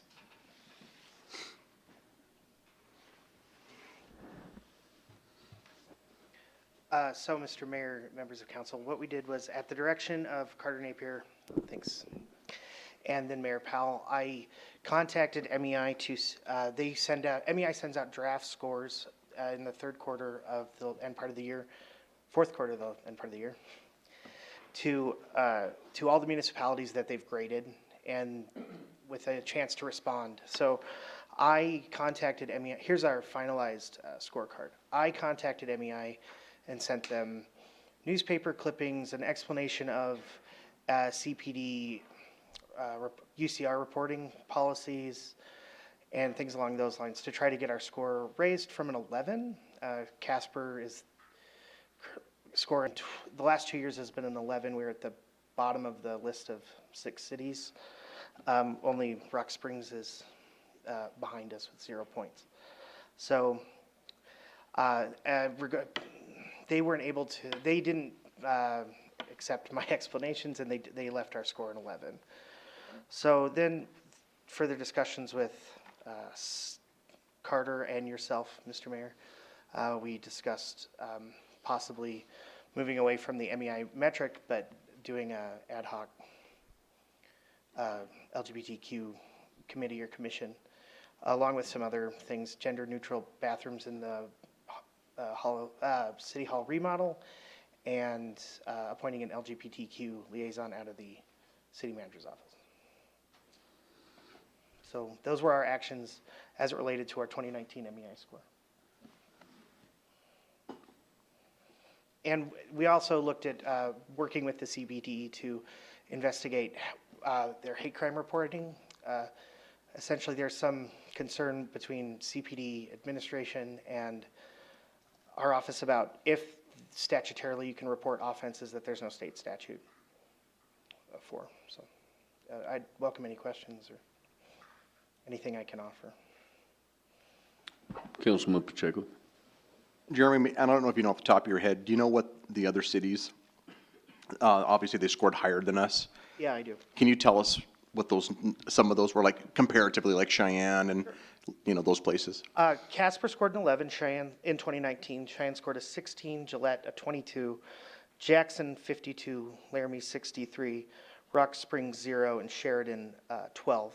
And that's out of a 100-point rubric. Thanks, Jeremy. You're welcome. I guess to follow up on that, do you know how Wyoming scores comparatively to the rest of the United States? There really wasn't a metric that the Human Rights Campaign offered to compare state to state. In my examination, lots of cities and lots of states score on like a real range of scores. Many cities have hundreds and lots of cities have zeros. We're certainly at the bottom end of that range, but Wyoming as a whole, I wouldn't really be comfortable saying where we stack up compared to other states.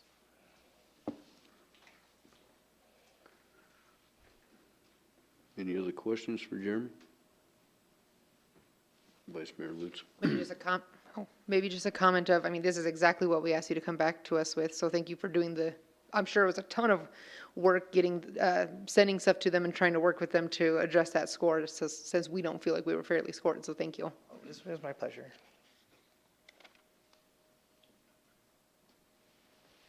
Thank you guys very much. Thank you.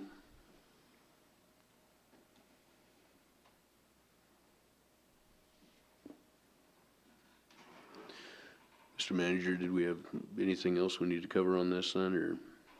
Mr. Mayor, we, in answering the question as it relates to the score itself, the analysis is not too in-depth, really. In some cases, they would like us to do more. In some cases, there are things we can't do. And other things we feel like we, have been making a valiant effort to try to be responsive. But if council would like us to do more in certain areas or bring other homework back to you for your consideration, certainly that's direction that we would take as well. Councilman Powell. Thank you, Mr. Mayor. I'll just state, personally, I really couldn't care less what these folks think of us. This is an Eastern advocacy group. I suspect they have their own discriminatory beliefs about red states and places like Casper, and maybe didn't even give Jeremy a chance to make the case. I'm disappointed because I believe this score vastly underestimates how welcoming and fair this community is to its members. So that said, it hurts us when we are mischaracterized in this manner. And whether we like it or not, a report like this is viewed by people and kind of confirms what I believe to be stereotypes about communities like Casper that are incorrect. And so while I don't like having to deal with the Human Rights Campaign and their practices, I think from a practical standpoint, we would do well to try to increase this score for our own economic benefit and the benefit of this community, because when entire generations of people, when we have an entire generation that basically thinks the idea that you might be unwelcoming or discriminatory towards LGBTQ individuals is goofy, and they won't have anything to do with places like that. As we try to work on economic diversification, it hurts us. And so I just think we should try to address it to the best of our ability, but more importantly, just to make sure that we're doing everything we can to be of service to all of our citizens. So thank you. Councilman Hopkins. Thank you, Mr. Mayor. I looked pretty carefully at the score sheet they used, and it's not what I consider a real representation of the way Casper looks at human rights. there are a lot more groups than the specific group that's mentioned here, or groups, that don't have any representation on council either, or within a council organization. And I would suggest if we want to do something, I might be more inclined to look at a human rights advisory council without any other qualifications. That takes into account a lot more things than just the LGBT issue, because there are other people out there that do have problems. And while we as a city have already taken steps, and we continue to take steps to hire without any prejudicial issues at all. And I would certainly agree with that stance, and the city, I think, has a pretty good record of doing so. But I think to base an entire committee on one, or the building of an entire human rights committee on the building of one score sheet that's, you can tell, you know, everybody that builds a survey wants a survey to come out in certain respects. So there's some quality of the questions that I have problems with. But I certainly wouldn't object to a human rights advisory committee, but putting a specific label on who can belong to that, I think, is probably inappropriate for us. Councilman Johnson. Yeah, I agree when it comes to how this group particularly scores cities and states. I went to their website as well, and it's largely based on well, Wyoming or Casper doesn't have laws prohibiting X, so therefore you score low. And that's how they base their score. So, and I personally am one that doesn't believe that you can legislate morality or good manners, and so adding more laws and more laws and more laws doesn't do anything except expand government, which I am not in favor of. This is a cultural change that is taking place and needs to continue to take place. And a lot of the laws that they talk about in their website have to do with employment law, which, again, is not the purview of a city council. As a matter of fact, the Supreme Court is currently looking to rule on this particular group and Title VII of the Civil Rights Act. So that's where that change needs to take place, is on that level. As a city council, there really is not a whole lot in the way of law creation that we can do that would appease this group specifically. So with that being said, if we want to create an advisory council that's strictly advisory and has no other legal teeth to it, then I'm okay with that either way. I really don't have any feelings either way about it specifically.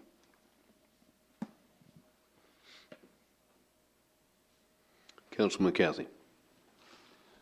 I would have to agree along the lines of Councilman Hopkins and Councilman Johnson. One of the things mentioned here is reporting of hate crime offenses.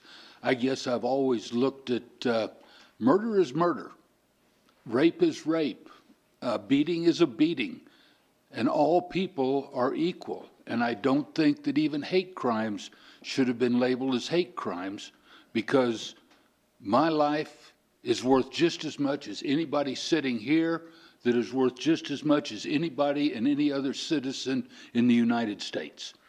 And to specify that because of some arbitrary reason that I should get more punishment for killing somebody is not necessarily appropriate either, because that's then saying that that person's life that I killed was worth more than somebody else's, which it's not. Everybody's life is equal. The other thing that bothers me, and I like what Councilman Hopkins mentioned, is basically a human rights advisory committee, because if we start down this road of a particular special interest group getting somebody on city council, then where is the liaison to the Native Americans? Where is the liaison to the Hispanic community? Where is the liaison to the African American community? And this just starts to be a slippery slope that we're never going to win, because then where is the the NOW movement, I think it was, the women rights. You know, we need to get past this, and we need to become citizens of America and respect people for who they are and their ethics, so to speak. I wonder how many of you actually know that right over there on that wall, which is the mayors of this city, there is an LGBTQ community member that's on that wall. Did anybody realize that? We are very open, we have been acceptable, and if people don't like us for being that way, then that's their problem, not ours. Thank you, Mr. Mayor. Councilman Powell. Mr. City Manager, I was looking for the agenda. Do we have the creation of the LGBTQ advisory committee on our schedule for the upcoming meeting? Mr. Mayor, Councilman Powell, I don't believe we have it scheduled for next week, but certainly with regard to what council would tell us to do tonight, as a matter of fact, we could I would recommend that if council wants to create a group or continue with the creation of a group, that it be supported with a resolution that creates that committee or commission or whatever you want to call it, and puts it into its full force and effect as an ad hoc group. Well, because if that is the case, that's a time when we can discuss that in open session. Remind council that we already had that discussion in a work session and agreed as a majority to create that council. So we haven't formally taken that step, but we did in a work session. So, Mr. City Manager. Thank you, Mr. Mayor. Councilman Powell, the work session did address the creation of a committee that would represent the LGBTQ community. The difference that I'm hearing tonight is with regard to the preparation of a resolution that would expand the scope of that commission to not include only the LGBTQ community, but more along the lines of where I think Councilman Hopkins covered it probably in the majority with respect to other human rights stakeholders that could be around the table as well. And so if council is prepared to deliver that kind of direction so that we could prepare the resolution in accordance with sort of that broader scope, that would be helpful to clarify for staff.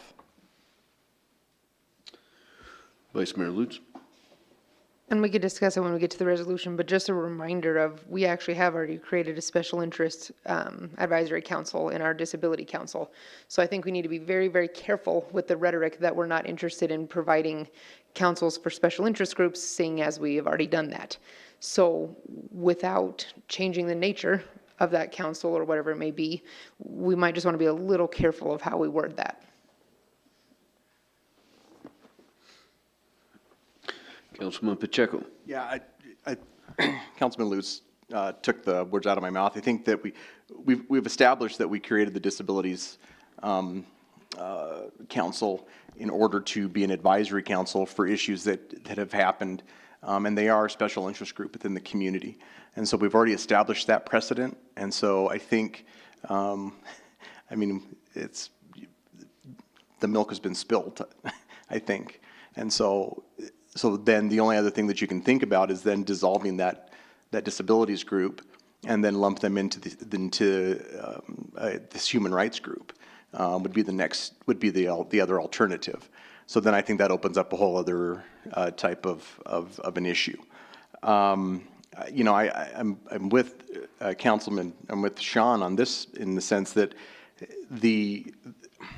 forming an advisory committee which has no legal basis other than giving advice on issues that come into the community in regards to a population like LGBTQ has no bearing on that.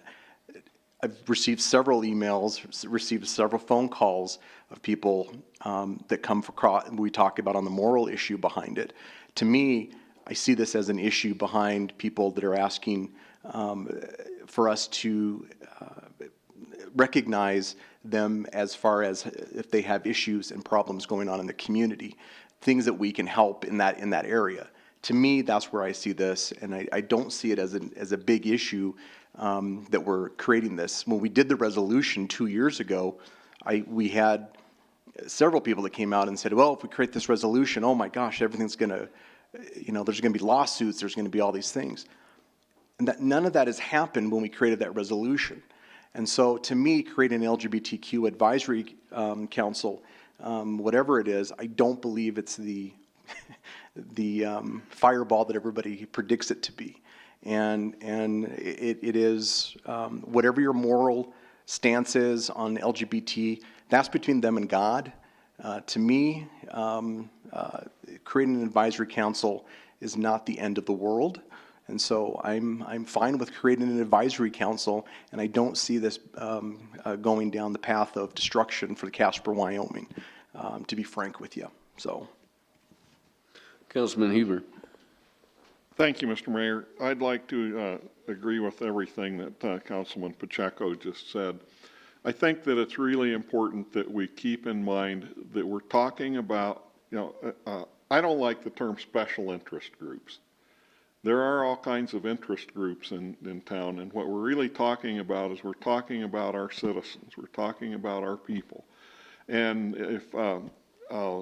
if people have a concern about certain issues, there should be avenues that they can bring those things to the city government, to the council, where they can feel real free and inclusive and okay, here's how I can bring these concerns, whether if they're about, handicapped mobility issues, if they are about discriminatory issues or whatever they are. I think we need to have open avenues for those people to be, be bringing those things to us. I'm, in general, in favor of having this kind of a liaison so that our citizens have another way of bringing concerns to us and saying, hey, here are some things that you might not be aware of that are going on in our community. And, I'm in favor of that. I think that's a good thing. There was mention made about hate crimes.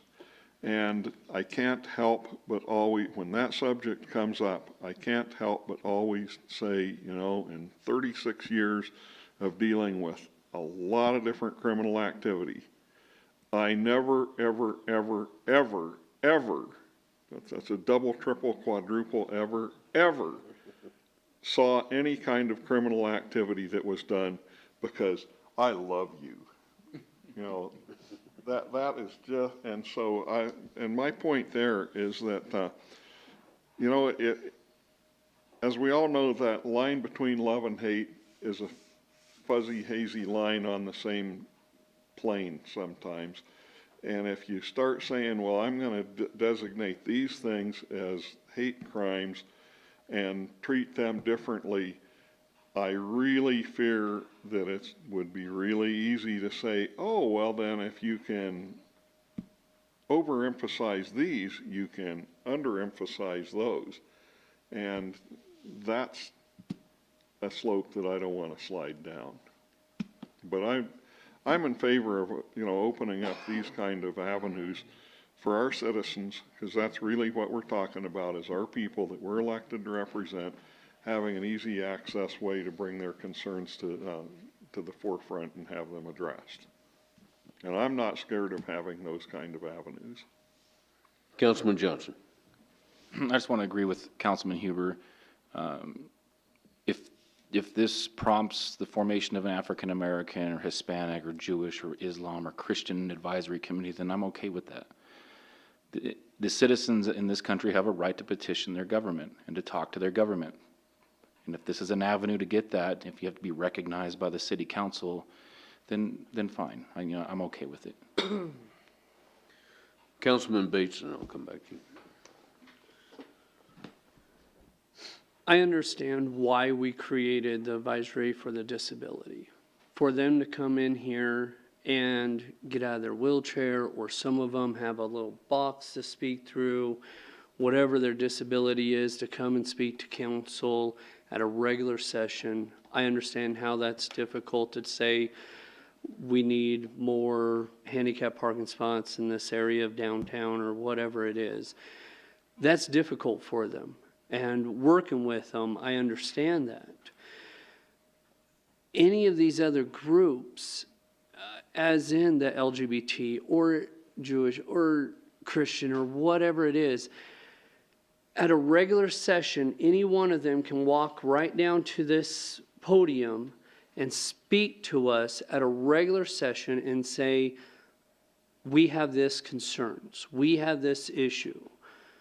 So I understand why we made it for the disability, totally get it, because sometimes they don't have a voice or they literally can't. But they can speak to others in Korea, and that liaison can work with us on it. I get it.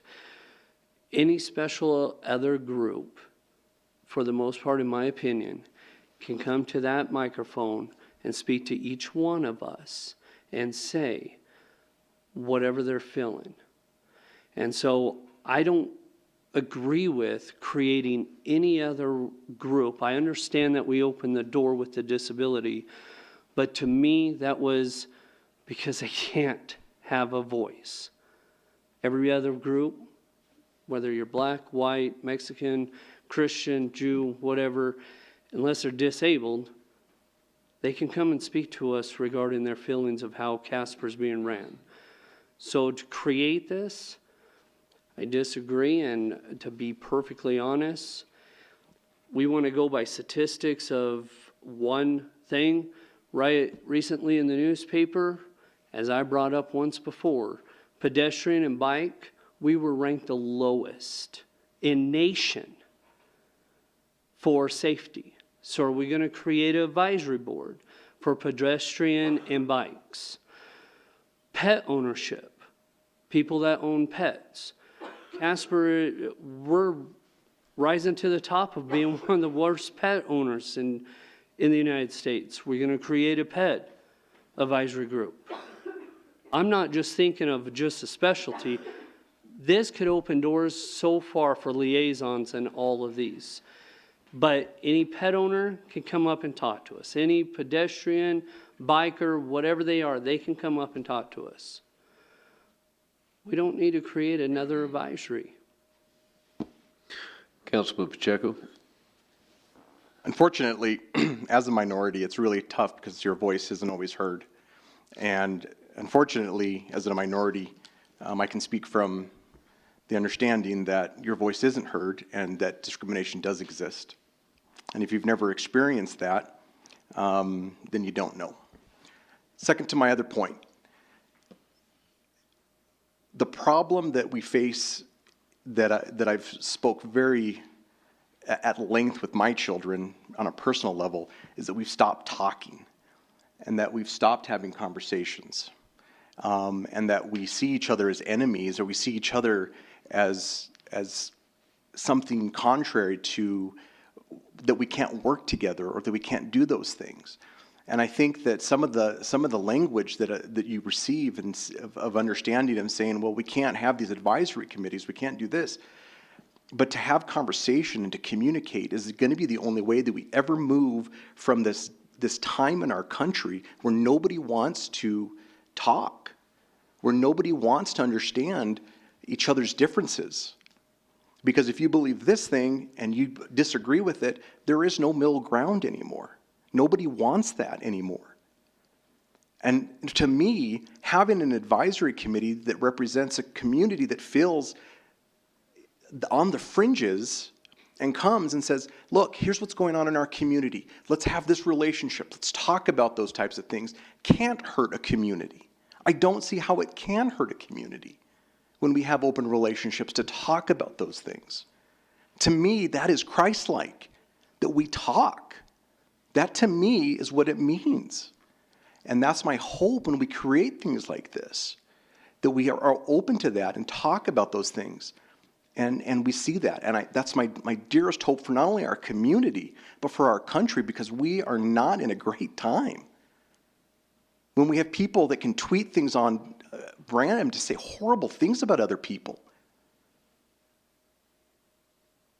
We've got to look at this and say, how can we work together? And this is an avenue, I believe, that we can do that, whether it's LGBT community, the Hispanics, Black, whoever it is, that we work together on that. And we can send that message that we will work together with people and try to make a difference. Councilman Powell. Thank you, Your Honor. Mine is more a point of order. I was the one who suggested in my position as mayor last December that we create this advisory council. And we had this very discussion that we're having this evening, and then we did a thumbs up. And there were 6 thumbs up. And so we gave the city manager the direction to create a council. And now it makes sense for us to decide whether we want to pass a resolution that would support the creation of that council.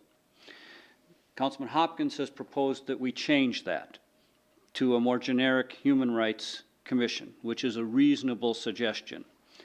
And it seems to me that what we should do then is take a thumbs up on Councilman Hopkins' suggestion that we abolish that we cancel the decision that we made back in December to create an LGBTQ advisory council and instead create a human rights council.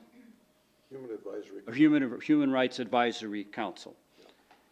And that's my suggestion is how far as we handle this, and then the city manager will know how to proceed as far as what to prepare for us. Good. Did you have something else, Councilman Huber? Mr. Mayor, thank you. I want to follow up a little bit on what Councilman Pacheco has said. If you are a part of a group that has been put down or felt that they've been put upon,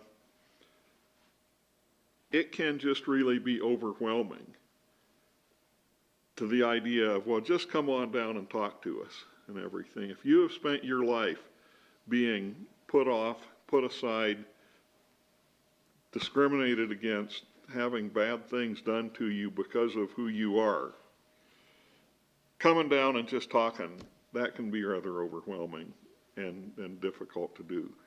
And what I'm really talking about, and I mean that can be to the point where it can be just stifling and fearful to come forward and speak up.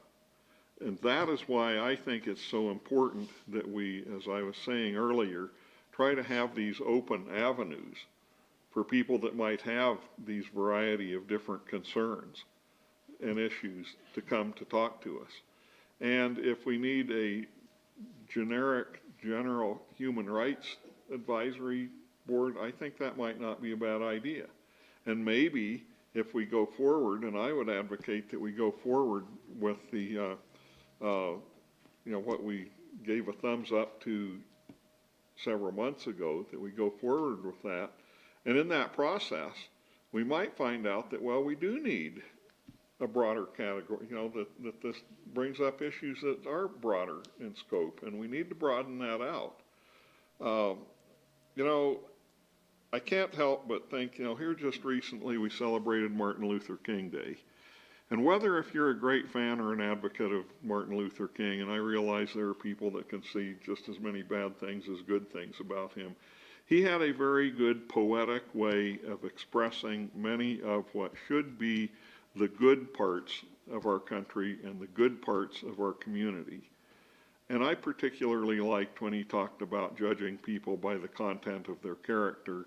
And he said not the color of their skin, but I would go farther and say not all these other categories that people seem to get lumped into. And so I'd like to see us continue forward with this. And then if in this process we figure out that, hey, we need to broaden this out to other human rights issues, heck yeah. But let's try to have these open avenues to encourage these people who might otherwise just feel totally stifled and fearful about coming forward and talking about things.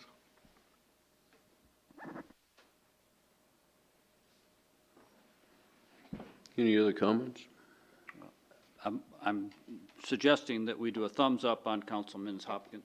Did I state your suggestion correctly, that we will not move forward with the LGBTQ Advisory Council and instead create a Human Rights Council? Is that your suggestion? Human Rights Advisory Committee. That's what's in it. Advisory Committee. It was right beside in the bottom of the thing, Human Rights Advisory Council. Could we, I would suggest we do a thumbs up on that, Chair. Yeah, we're just going to talk to the manager about one thing and then we'll make them. Did you have something? Councilman I was Cathy. going to suggest that we go ahead and take a look at the, excuse me. Just go ahead. Okay, got you choked up. Mr. Manager, you know, looking at the conversation that we had with the LGBTQ community itself, first of all, the score, if my recollection is correct on that was not even a big deciding factor for them. They look at that score like everybody else has here tonight, and it is meaningless to them. But then to take it a step further, you and I had a discussion on Martin Luther King Day of another issue that had come up, and again, it was another issue that falls right in line with what Councilman Hopkins is saying tonight of, you know, the person's view of lack of community being there on behalf of the African American community. Which is another complaint that would fall right in line with this. So I guess my question to you is, if we can in fact take the what was proposed before as a resolution, change it into a human rights advisory committee, but is it also, because I don't want us to open, even the door's been open, but open the door to bicyclists coming down and wanting an advisory committee or whatever it might be. Is there a way that we can incorporate, because disability to me is also a human rights issue. Is there a way of coupling all this together to put the Disability Council along with this Human Rights Council together to make it one advisory committee? And people need to understand that they do have a voice to come down here, the ones that are courageous enough to walk down here and talk to us, but to have that outlet for those that don't want to come down here and talk to us, but would rather come to this committee or be a part of this committee to express their concerns.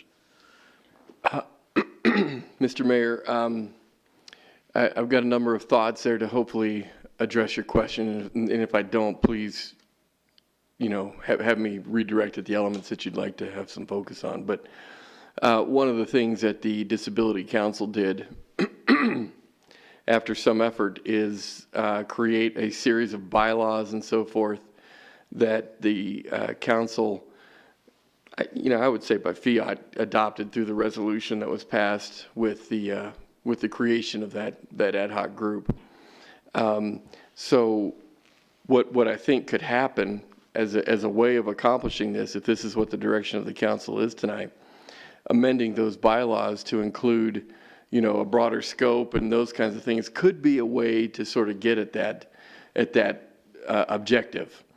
The other thing is, with respect to the resolution that would need to come forward, maybe it's amending the resolution that's already in place with respect to the Disability Council, or maybe it's a resolution that effectively supersedes previous resolutions, creating previous ad hoc councils and so on. So I think we've got a number of ways that we can look at this. In my opinion, the question that council would need to be comfortable with is whether or not the Human Rights Advisory Commission meshes in the same way that a disability advisory group would or is currently. And so if council's comfortable with that kind of overarching question, then I think indeed we have a couple of options that we can talk about to get to where you want to go. Councilman Powell. I think I understand the intent. I think the end result is essentially another slap in the face for a population that has historically dealt with a great deal of discrimination and has very high suicide rates, in part due to that treatment, often feels that they are on the outside looking in. And if we do not move forward with what we started in December, quite frankly, it would have been better to not start at all. And so I am absolutely opposed to the idea of watering this down, absolutely opposed to trying to incorporate it into a larger effort. as Councilman Johnson has pointed out, if there are other groups that would like to come forward and ask this council to take input regarding their specific concerns, I would certainly be open to that. But I believe we should stay with where we landed in December and have already started that process based on that discussion, and that we should move forward as we all agreed, or the majority agreed, and then deal with other proposals at a later time. So I would not be in favor of changing the directive that we gave to the city manager in December. Councilman Bates. Two things go off of Councilman Powell. I disagree. Either we combine it, or as he said, we should have never even did it. But my question, if you don't mind, Mayor, everything that city manager mentioned, if you don't mind me asking Mr. Henley, everything that was kind of talked about, overseeding stuff, is that even doable at what was suggested, if you don't mind me asking? Well, you know, I think that's a good question, Councilman Bates. The group was given a certain amount of autonomy, the disability group, which they have, and they've acted upon, and they've adopted their own bylaws. And so I think you can always say, well, we're not going to consider you anymore and disband them, but I don't know that you can say, I'm not sure how you go forward and say, unless they would agree to it, which I think might be an interesting question for them, because they may have that empathy that they would want to have other people from different backgrounds and concerns join them and maybe make a human rights council themselves. But without looking at those bylaws and looking at our resolution, it was my impression that they had a certain amount of autonomy. So for us to go and for you guys to go and gals to go take that away by fiat without some discussion with them, without letting their bylaw process work, that may be a little bit concerning. I think you obviously do have the power to say, Joe, we're just not going to have that anymore, if you want to make it that way. But I think for you to say we're going to change your bylaws and we're going to expand them to include all of these other groups without giving them the opportunity to vote on that and adopt it themselves may be a bit of an overreach. It would be violative of the bylaws, which you kind of did go along with. And in fact, we drafted them based upon your criteria to incorporate as much of Cheyenne's bylaws as possible, which is what we've done. So it seems like there's a couple of practical questions here. Well, how do you do that? Do we want to approach the group you already have and say, would you mind broadening this? This is our concern. Would you have that much empathy or not? Or do you want to see if we just expand this? Or we could certainly look at it, and I can certainly kind of draft a more formal opinion after looking at the verbiage and the like. But just by recollection, it would seem to me that that may be a bit of an overreach just right now without contacting them and trying to work through their processes. Thank you.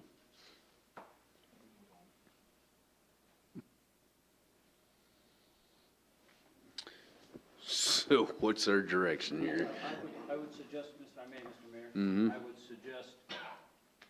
I would suggest that we take a thumbs up on Councilman Hopkins' suggestion that we go back on our decision that we made last December, disband the LGBTQ advisory committee, or whatever we're actually calling it, and instead form a human, I'm going to say this wrong again, Bob, Human Rights Advisory Committee. Yeah, that's right out of our, it says LGBT/Human Rights Advisory Committee, and I'm just saying that I'd like to use the latter part of that after the slash.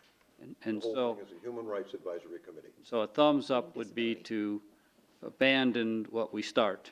Except there was no official council action there. True, but we did give direction to the city manager to create a document for us to review in our formal meeting. So I guess to clarify, would that would be open to any group? I don't know what steps we would take to form it. That would be another discussion to have, because we've already discussed how to form this LGBTQ advisory committee. But I guess that's a conversation we could have if it gets a majority vote. And would it also include, would it include disability? I guess that's, I'm kind of taken from what you just said. It would not, but that would be separate on its own.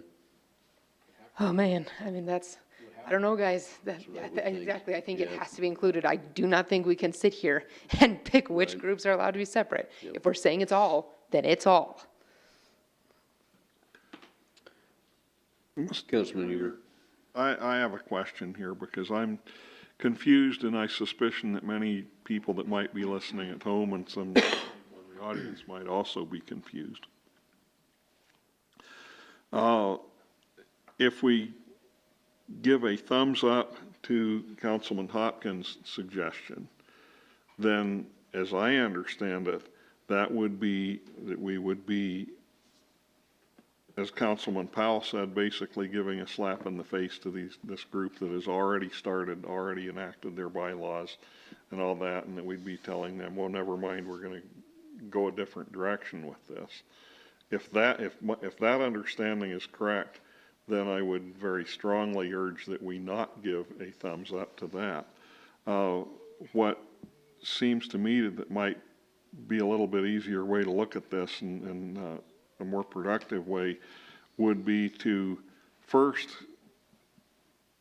if we want to give a thumbs up or down to something, that we give a thumbs up to continuing with the work that this group has already done, and let them continue with their work, and then in the course of that continuing with that work, see if it would be a good idea to change, broaden their focus to human rights in general, or whatever. And if the change in the name of the thing is something that would work to be beneficial for everybody, then maybe do that. But, what I'm curious and concerned about right now is that if we give a thumbs up to Councilman Hopkins' idea, it seems to me that that's killing what we've already done and the progress and the work that they've already done. And if that's the case, then I'm absolutely opposed to doing that. Mr. City Manager. Mr. Mayor, the advantage that council has in giving direction tonight is they can frame the direction however you'd like. So if indeed the direction is move forward and create a Human Rights Advisory Commission instead of an LGBTQ group, so that the LGBTQ group can be included in this and take on sort of a larger scope of issues, then that's the direction we'll move in. But that would assume that the Disability Council stays as is and operates as they have been for the good amount of a year at this point in time. Now, if council wants to take a different, because that's not what I'm hearing in Councilman Hopkins' suggestion, to consume the disability group. I think that's a separate and different question. So I guess my suggestion would be kind of going back to what Councilman Powell is saying, do we want to create a Human Rights Commission that would absorb the efforts of the LGBTQ committee? And at this point in time, I should confess, we really only had one meeting, and that meeting has been at the steering committee level to help us get to the proposal stage of bringing something forward in the form of a resolution.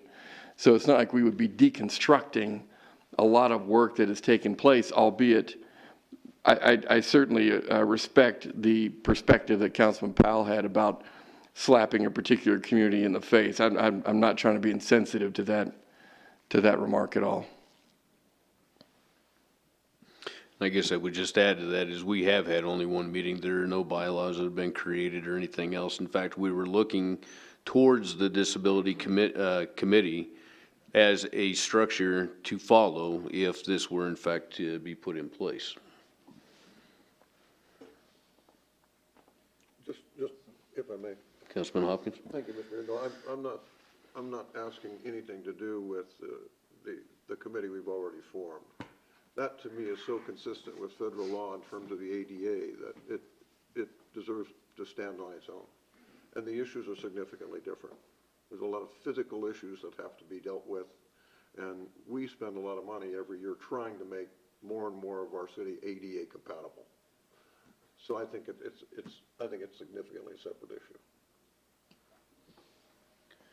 Mr. Manager, if we were to move forward with do as Councilman Powell and Councilman Hopkins have talked here tonight of not moving forward on the LGBTQ committee and going with the Human Rights Committee, at a later date and time, if we were to have that discussion with the Disability Committee and ask them if they wanted to be incorporated, again, not trying to tear apart what they've done, but if they decide that they want to be a part of it, could we not incorporate that all under one umbrella at a later date and time? Mr. Mayor, if I'm understanding your question correctly, there's a couple ways we could look at that. First of all, I would absolutely expect from a human rights standpoint that we would have disabled Americans, disabled Casperites as a part of that membership. I think you're asking, though, whether or not a year or so down the road they would be open to combining those efforts. And I would absolutely agree. I think those are conversations that are very fruitful and helpful and could very well result in everybody wanting to kind of have the same focus in mind, potentially.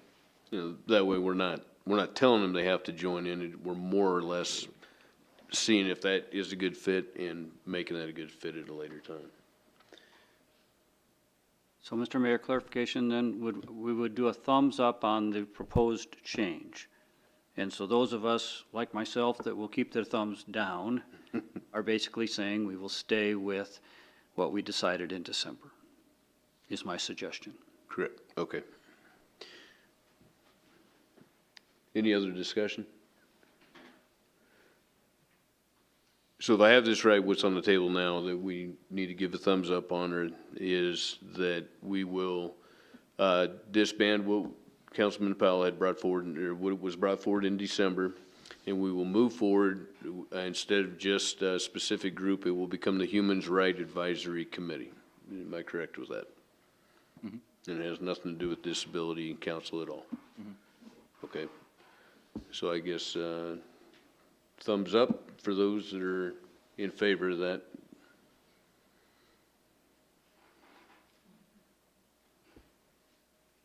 Okay, looks like we have 3 thumbs up. We move forward with the LGBTQ committee. So move forward as planned with Councilman Powell's from December.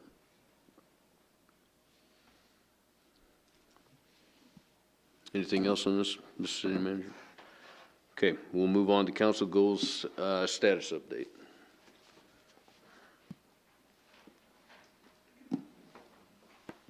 Thank you, Mr. Mayor, members of the council. The opportunity to take on this topic tonight in this part of your agenda was really simply just to give you a status report with regard to the council goals document that you adopted at the beginning of your term, which would have been a year ago now, basically, as the sitting council. The council goals document that you adopted, albeit is kind of in boiled down form on the wall in your work session room, is quite extensive and seeks to accomplish quite a bit for your 2-year term, a year of which is already behind us. My report is positive. I think we have made a lot of good progress in many areas, but we also have progress we still need to make if indeed we're going to try to accomplish all the things that you have asked us to do. Some of the things that I think are working well, we do think we're making great strides in trying to work with partners and leverage resources in order to increase workforce housing. I think that the numbers that you see in your goals document, which you should have gotten over the weekend as kind of a refresher read for you, will be met. And a lot of that is because of the work that's taken place this past year. I'm really excited about the broadband infrastructure and the improvements there. Many of you are aware that Spectra made a really important announcement with regard to becoming a gig community. In my opinion, that is one of those large steps that need to be taken.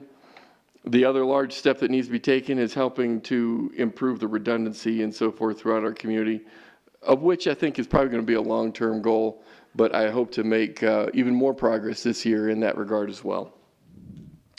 I'm real excited with respect to a lot of the ways in which we have tried to prepare our community and train our community to not become an active shooter community. And what I mean by that is I don't want Casper, Wyoming to be the next community that shows up in the news with regard to a person who has come into a church or a public building of some kind and shot a bunch of our citizens. The Casper Police Department, in partnership with a number of agencies, has, in my opinion, led the way in terms of training members of our community, stewards for some of our public facilities throughout our community, in improving that awareness and giving a lot of instruction as to how to avoid becoming that next situation. So while we still have work to do, I think we've made great progress in that regard. We are working on enhancing our community gateways and making a lot of progress there as well.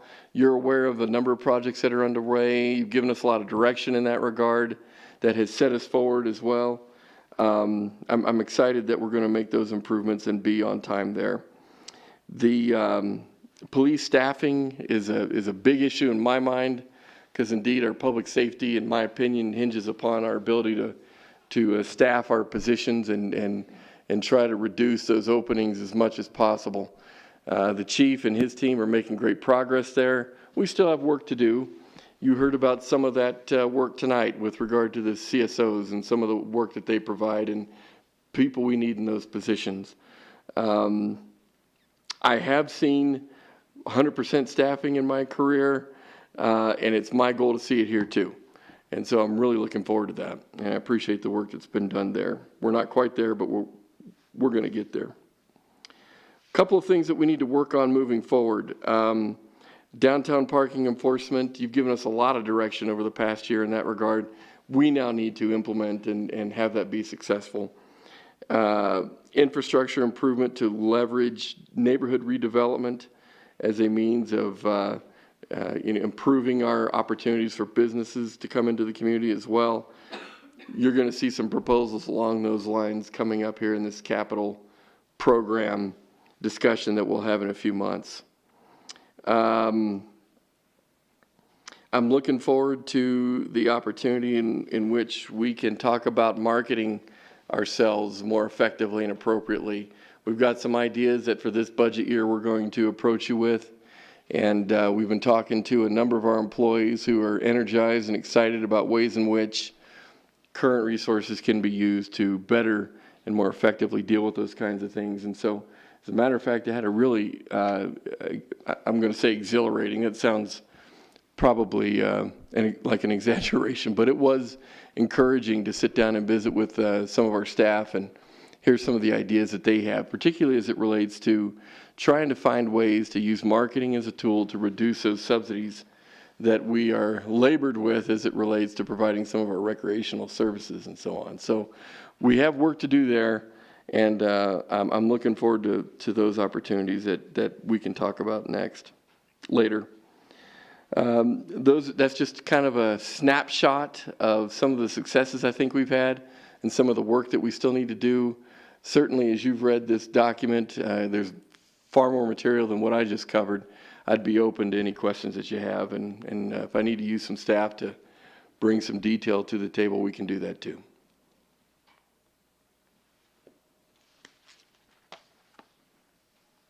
No questions? Okay, thank you. Just a comment, nice Yeah. work. This is very thorough. This is something the community can look at, Mr. City Manager, and see that good things are happening in Casper. We're not just talking about improvements, but we're making improvements. And you and your staff are to be commended. This is a very impressive report. Thank you, sir. Appreciate that.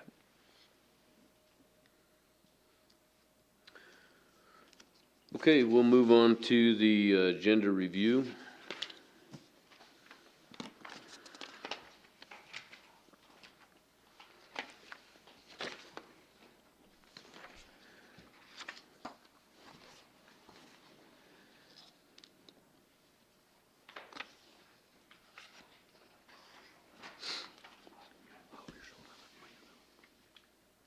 Mr. Manager, is there anything on the February 4th that we need to be aware of or discuss?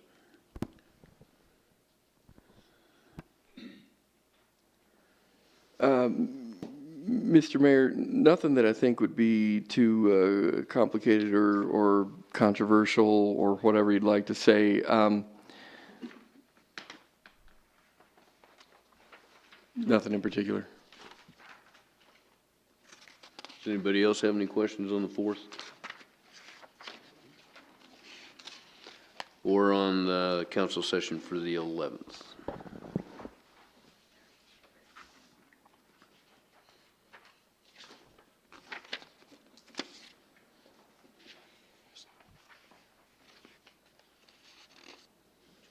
Mr. Mayor, may I mention something about the 11th? Yes, sir. Thank you.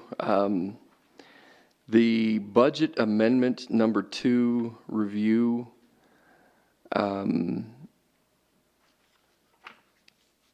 think we're going to have to bump to the next work session in February. So if I could get that flexibility from you, that would be helpful. So that means we would likely need to take that up on the 25th of February, which, as you can see on the 25th, with the financial policies phase 4 being a part of that meeting, it could be a fairly numbers intensive discussion that night. So I would apologize in advance for that, but it sure would help if I could. Okay. Any objection to that? Okay, sounds good. Is there anything we want to replace on that night then? Or anything, any pressing issues that we could put in that spot? Mr. Mayor, it would be helpful if we could use that night to talk about catering permits and malt beverage permits. Okay. That's all right? Well, with any luck, we can bring you some drafts and have some conversation about those. Mr. Mayor, just a question on agenda, if I may. Yes, sir. Carter, I think there was a tentative plan to sometime in the early part of this year address the very problematic and challenging matter of property maintenance codes. Has there been any? Because if we don't get that started fairly soon, we'll have to wait till after budget. Because budget's going to take up April and May. It will. It will. So I don't know if our staff has had enough time to start working on that. If you all recall, we were unhappy with the international business, with the International Property Maintenance Code, but there was a sense that we needed to do something given some of the problems that our staff had identified in their coding, in their reviews of some of the dilapidated conditions in our apartment buildings, et cetera. Mr. Mayor, Councilman Powell, thank you for that question.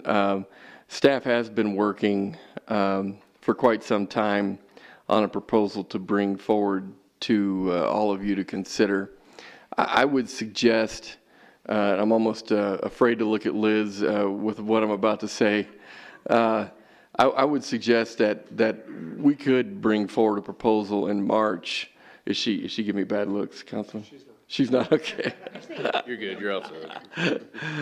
I would think we can bring a proposal forward in March, and you will find that it is not near as exhaustive, not near as comprehensive and problematic. In fact, it'll be almost like a bite-sized version what we talked about a couple years ago, and hopefully much more appropriate and acceptable for the community.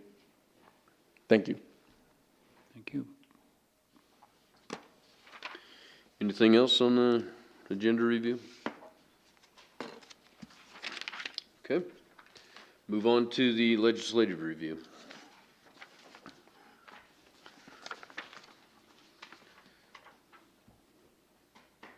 Mr. Manager, do we have? Mr. Mayor, thank you. I want to express my appreciation for all of you for coming to the, for those that could come to the legislative dinner we recently had. The conversations that stimulated and so forth have been very helpful, and we are, pursuing some of those priorities quite fervently right now, and we're likely going to need your help as we get through February. One of the conversations that we didn't get to have prior to the meeting at the dinner was with regard to the legislation, the draft legislation that's coming out as it relates to the taxation of city properties and the forced liquidation of other city properties and so forth. My concern is that we probably do need to oppose that type of legislation. And I would say that if we don't, we will be forced to relinquish a bunch of land that we believe has future use and value with respect to the uses that it's associated with. I mentioned the landfill in our dinner meeting. If I remember correctly, and Andrew, you can correct me if I'm wrong, we have approximately 1,700 acres up there around the landfill that right now don't look like a real valuable government purpose. But for those who aren't familiar with our community and aren't familiar with our goals and approaches to things, i.e. folks from outside our community that would try to legislate a directive upon us, we would be forced to liquidate a lot of that land because right now it doesn't look like it has a government purpose. I would say the same thing for the land that's around the event center. There's, again, 400 acres up there, right, approximately around the event center. That too could be land that we would be forced to liquidate and eliminate from our inventory. Just a couple of examples, not to mention the fact that legislation seeks to tax city properties. And obviously the draft can go through a lot of iterations to truly define what that could mean, but certainly I wouldn't propose that the state be allowed the authority and power to tax cities and towns for properties that they own. Whatever properties they might deem should fall into that category. So my request is that you authorize our position of opposition in this regard. Mr. Mayor, may I add something to that? Yes, sir, Mr. Powell. Just for everyone's understanding, if this legislation had been in place in the 70s, we wouldn't have a racetrack, we wouldn't have a shooters complex, we wouldn't have a skeet range, we wouldn't have, I don't even think we'd have the event center. I think we would have been forced to sell all of that land before any of those facilities could have been built, and we wouldn't have them. So the people who bought that land many, many years ago had the foresight to see that there was real potential for us to have those kind of facilities, and state law allowed us, at that time anyway, to purchase it and hold on to it until we needed it. And so this would be a direct attack, really, on our ability to continue to to look forward and to try to present to the people who come after us a community that can be that can expand services and expand facilities over time. And so I think it's healthy to look at the problems it would create for us now, but it's also healthy to remind ourselves of the problems it would have created had it been in place at an earlier point in time. Councilman Hopkins. Yeah, I concur with what Councilman Powell and what you said, Carter, but another thing it would do, it would obviously keep us from buying ground to put some nice big through streets through and then selling them back to developers when they do it. we could be the lead agency in order to make streets work in the long run. Now granted, we'd have to sell it back or own it ourselves, but it would keep us from doing that. And it just wouldn't work. It's just not good for city growth. Vice Mayor Lutz. I'll go ahead and take the guess that the state itself is exempt from this, where they're allowed to just hold land forever for no purpose, rhyme, or reason, just as they see fit. And I guess to me, like, that's the big thing that just absolutely doesn't make sense, and I don't know how you could argue that it does.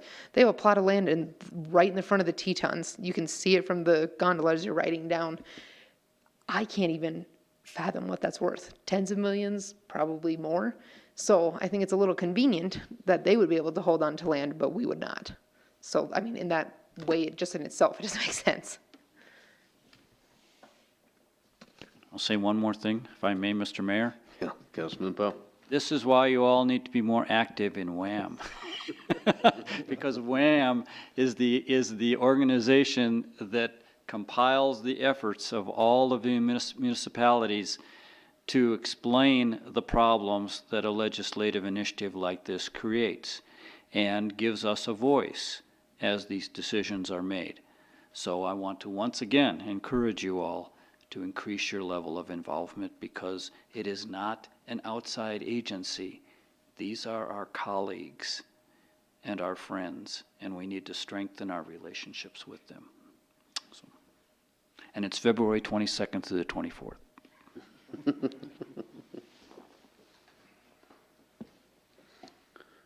Okay. All right, let's move on to council around the table. Councilman Pacheco. Not too much tonight. I know I got on my soapbox a little bit, but I tend to try to, whenever we have a conversation about how we work together, I always say this because people ask us how this council has been and what it's like, and what I appreciate about this council is that we can disagree vehemently, but we can still respect each other, still talk to each other. We can still laugh outside of here, away from the dais, and we respect each other. And I think that's something sorely, sorely lacking if you look at how the conversation is nationally. And I think that a precedent, when we set a precedent that we can argue and go through this, but that we can come together and still understand that we're still human, that we still have children, that we still fight every day for what we believe in, and we understand that, and I appreciate that. I appreciate that about this council. We're not going to agree on those things, but my heart always hurts whenever I see those things on the national level, and sometimes I wonder, are we doing any good? And I think some days we are, some days we're not. But I appreciate you guys, and I appreciate for your passions and your things that you fight for. It's an honor to work with you guys, so thank you. Thank you. Councilman Huber. Thank you, Mr. Mayor. I just want to say that I'm proud to serve on this council. I'm proud of the work that we do. I'm proud of the way that the city government works here. And I know that we all just want to try to make things work the best that we can. And I think, and that's part of what my pride is based on. Other than that, nothing else. Councilman Johnson.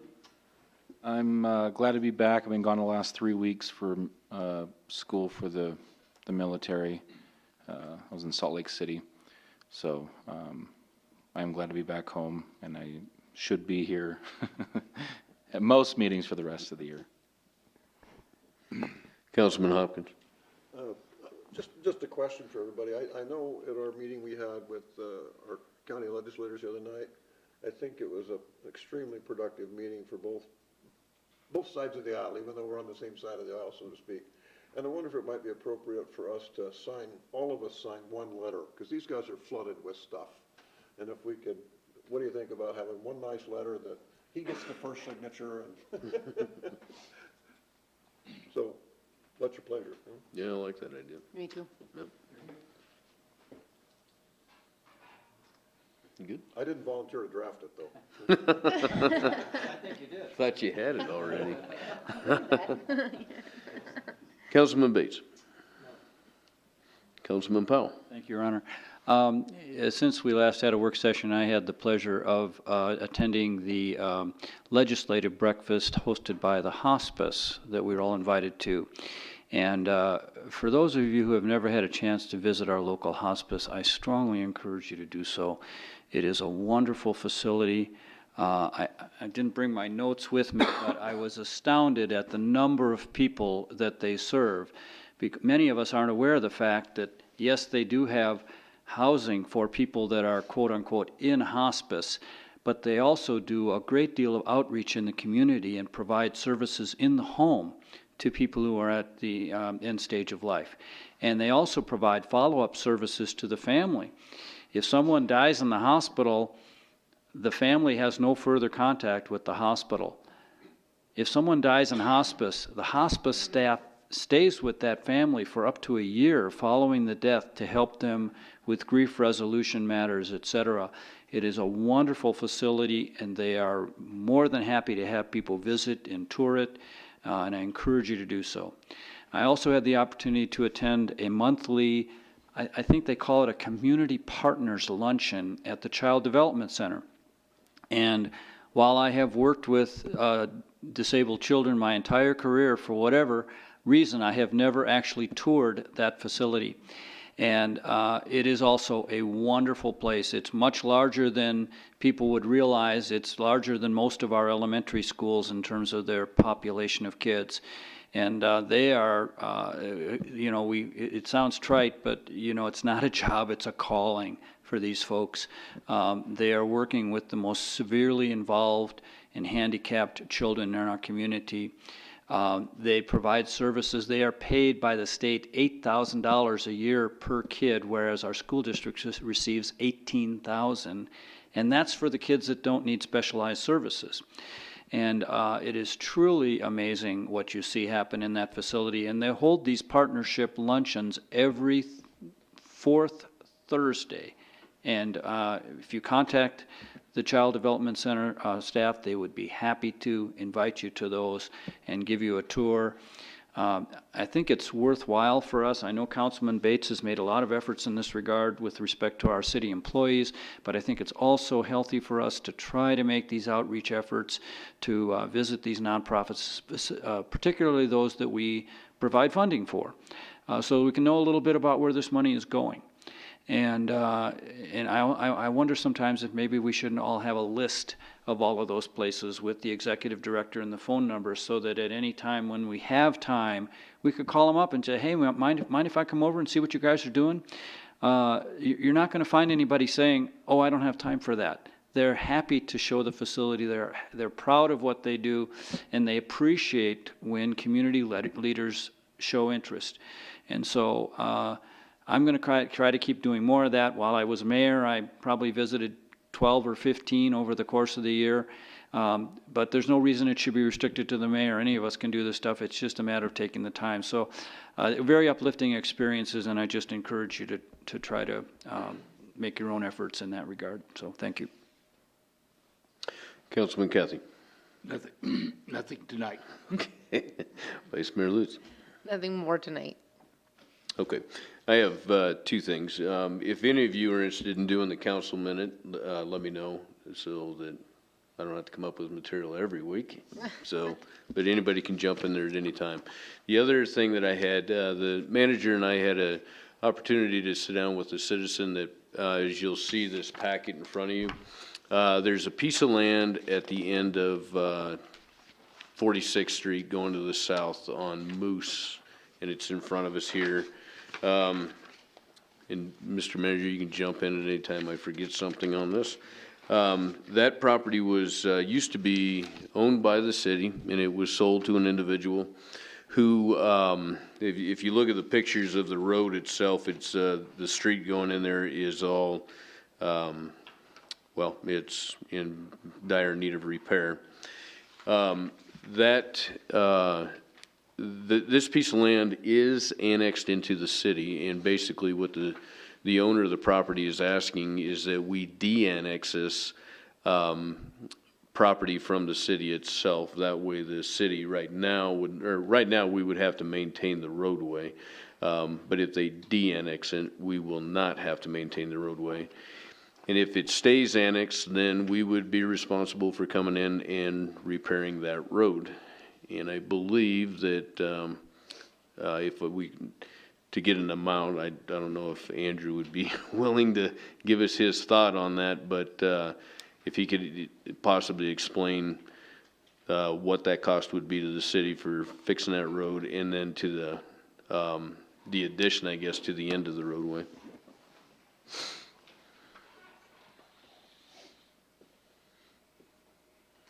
Mr. Mayor, Council, this is a surprise to me. I wasn't aware this was going to be on the agenda. I have not looked at this road in quite a while. The last time I did look, there was a lot of weeds and cracks growing out of it, and I'm assuming that's what your photos show you now. I would say we could easily spend $100,000 to make that a semblance of a road again. And I didn't mean to put you on the spot. It was my understanding that you had possibly talked to the owner of this property recently.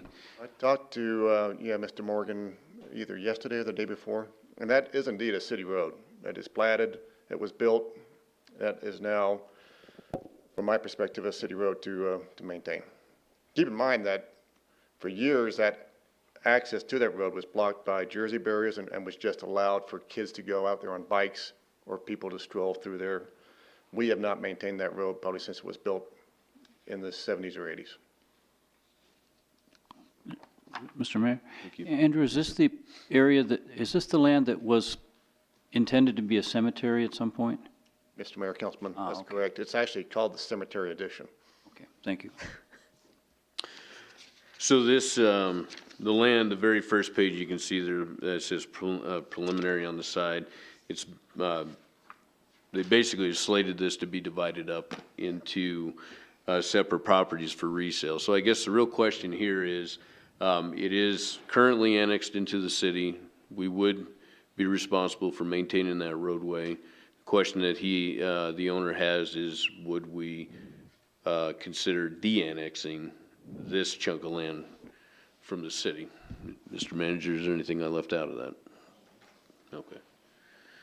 Councilman Bates? I'm not under, I guess I need clarification if we need to do it at a later time. Obviously, we probably could. If he owns that area, so we had the property by CY that two businesses said we wanted to pave the road and we want it to be better, and two didn't, and so we passed a thing, or we're looking at passing it to basically force them to pay for for them all to help pay for it, pay for that road, and then whatever our portion is. If this, I mean, I'm not against unannexing it, but wouldn't he have to cover some of the costs to that road if we had to repair it, just like the one on CY with those businesses? Andrew? Mr. Mayor, Councilman, it's a good question. The difference with Arrowhead and Jade is that that street was never brought up to city standards. That street was never paved initially by the developer, whereas this has been, at one point, this did meet city standards. It was just, we simply have not maintained it over the years, Councilman. Okay. Vice Mayor Lutz. I'll just ask it because I'm curious. What is the advantage to de-annexing? Considering that if his intention is to subdivide, obviously you need roads for people to get to their homes. So I guess I'm naturally curious as to what I'm missing. Mr. Mayor, Madam Vice Mayor, the reality is, given that we do have city infrastructure into there, because not only do we have the street, we also have a water line, fire hydrant at the end of the road. The movement to de-annex is not something that I would suggest we do. I don't think it brings advantage to the citizens of Casper, in that the citizens of Casper have already built into the area in question. And so the opportunity to recapture, sales taxes that would come as a result of the increase in population, or property taxes that would come with the improvements and so forth, would be lost as a means of recapturing whatever investment the city has made into that area. Councilman Huber. Mr. Mayor, I would just suggest that we put this on a work session agenda sometime in the future where it can be explored in our usual way of doing things. And I think the owner was just looking for direction as far as what direction they wanted to go, and that's why we bring it up here tonight. So is this something we'd want to put on a work session then? Mr. Mayor, I think that would be absolutely appropriate. You betcha. Okay. Okay, that's all I have for tonight, so thank you, everybody.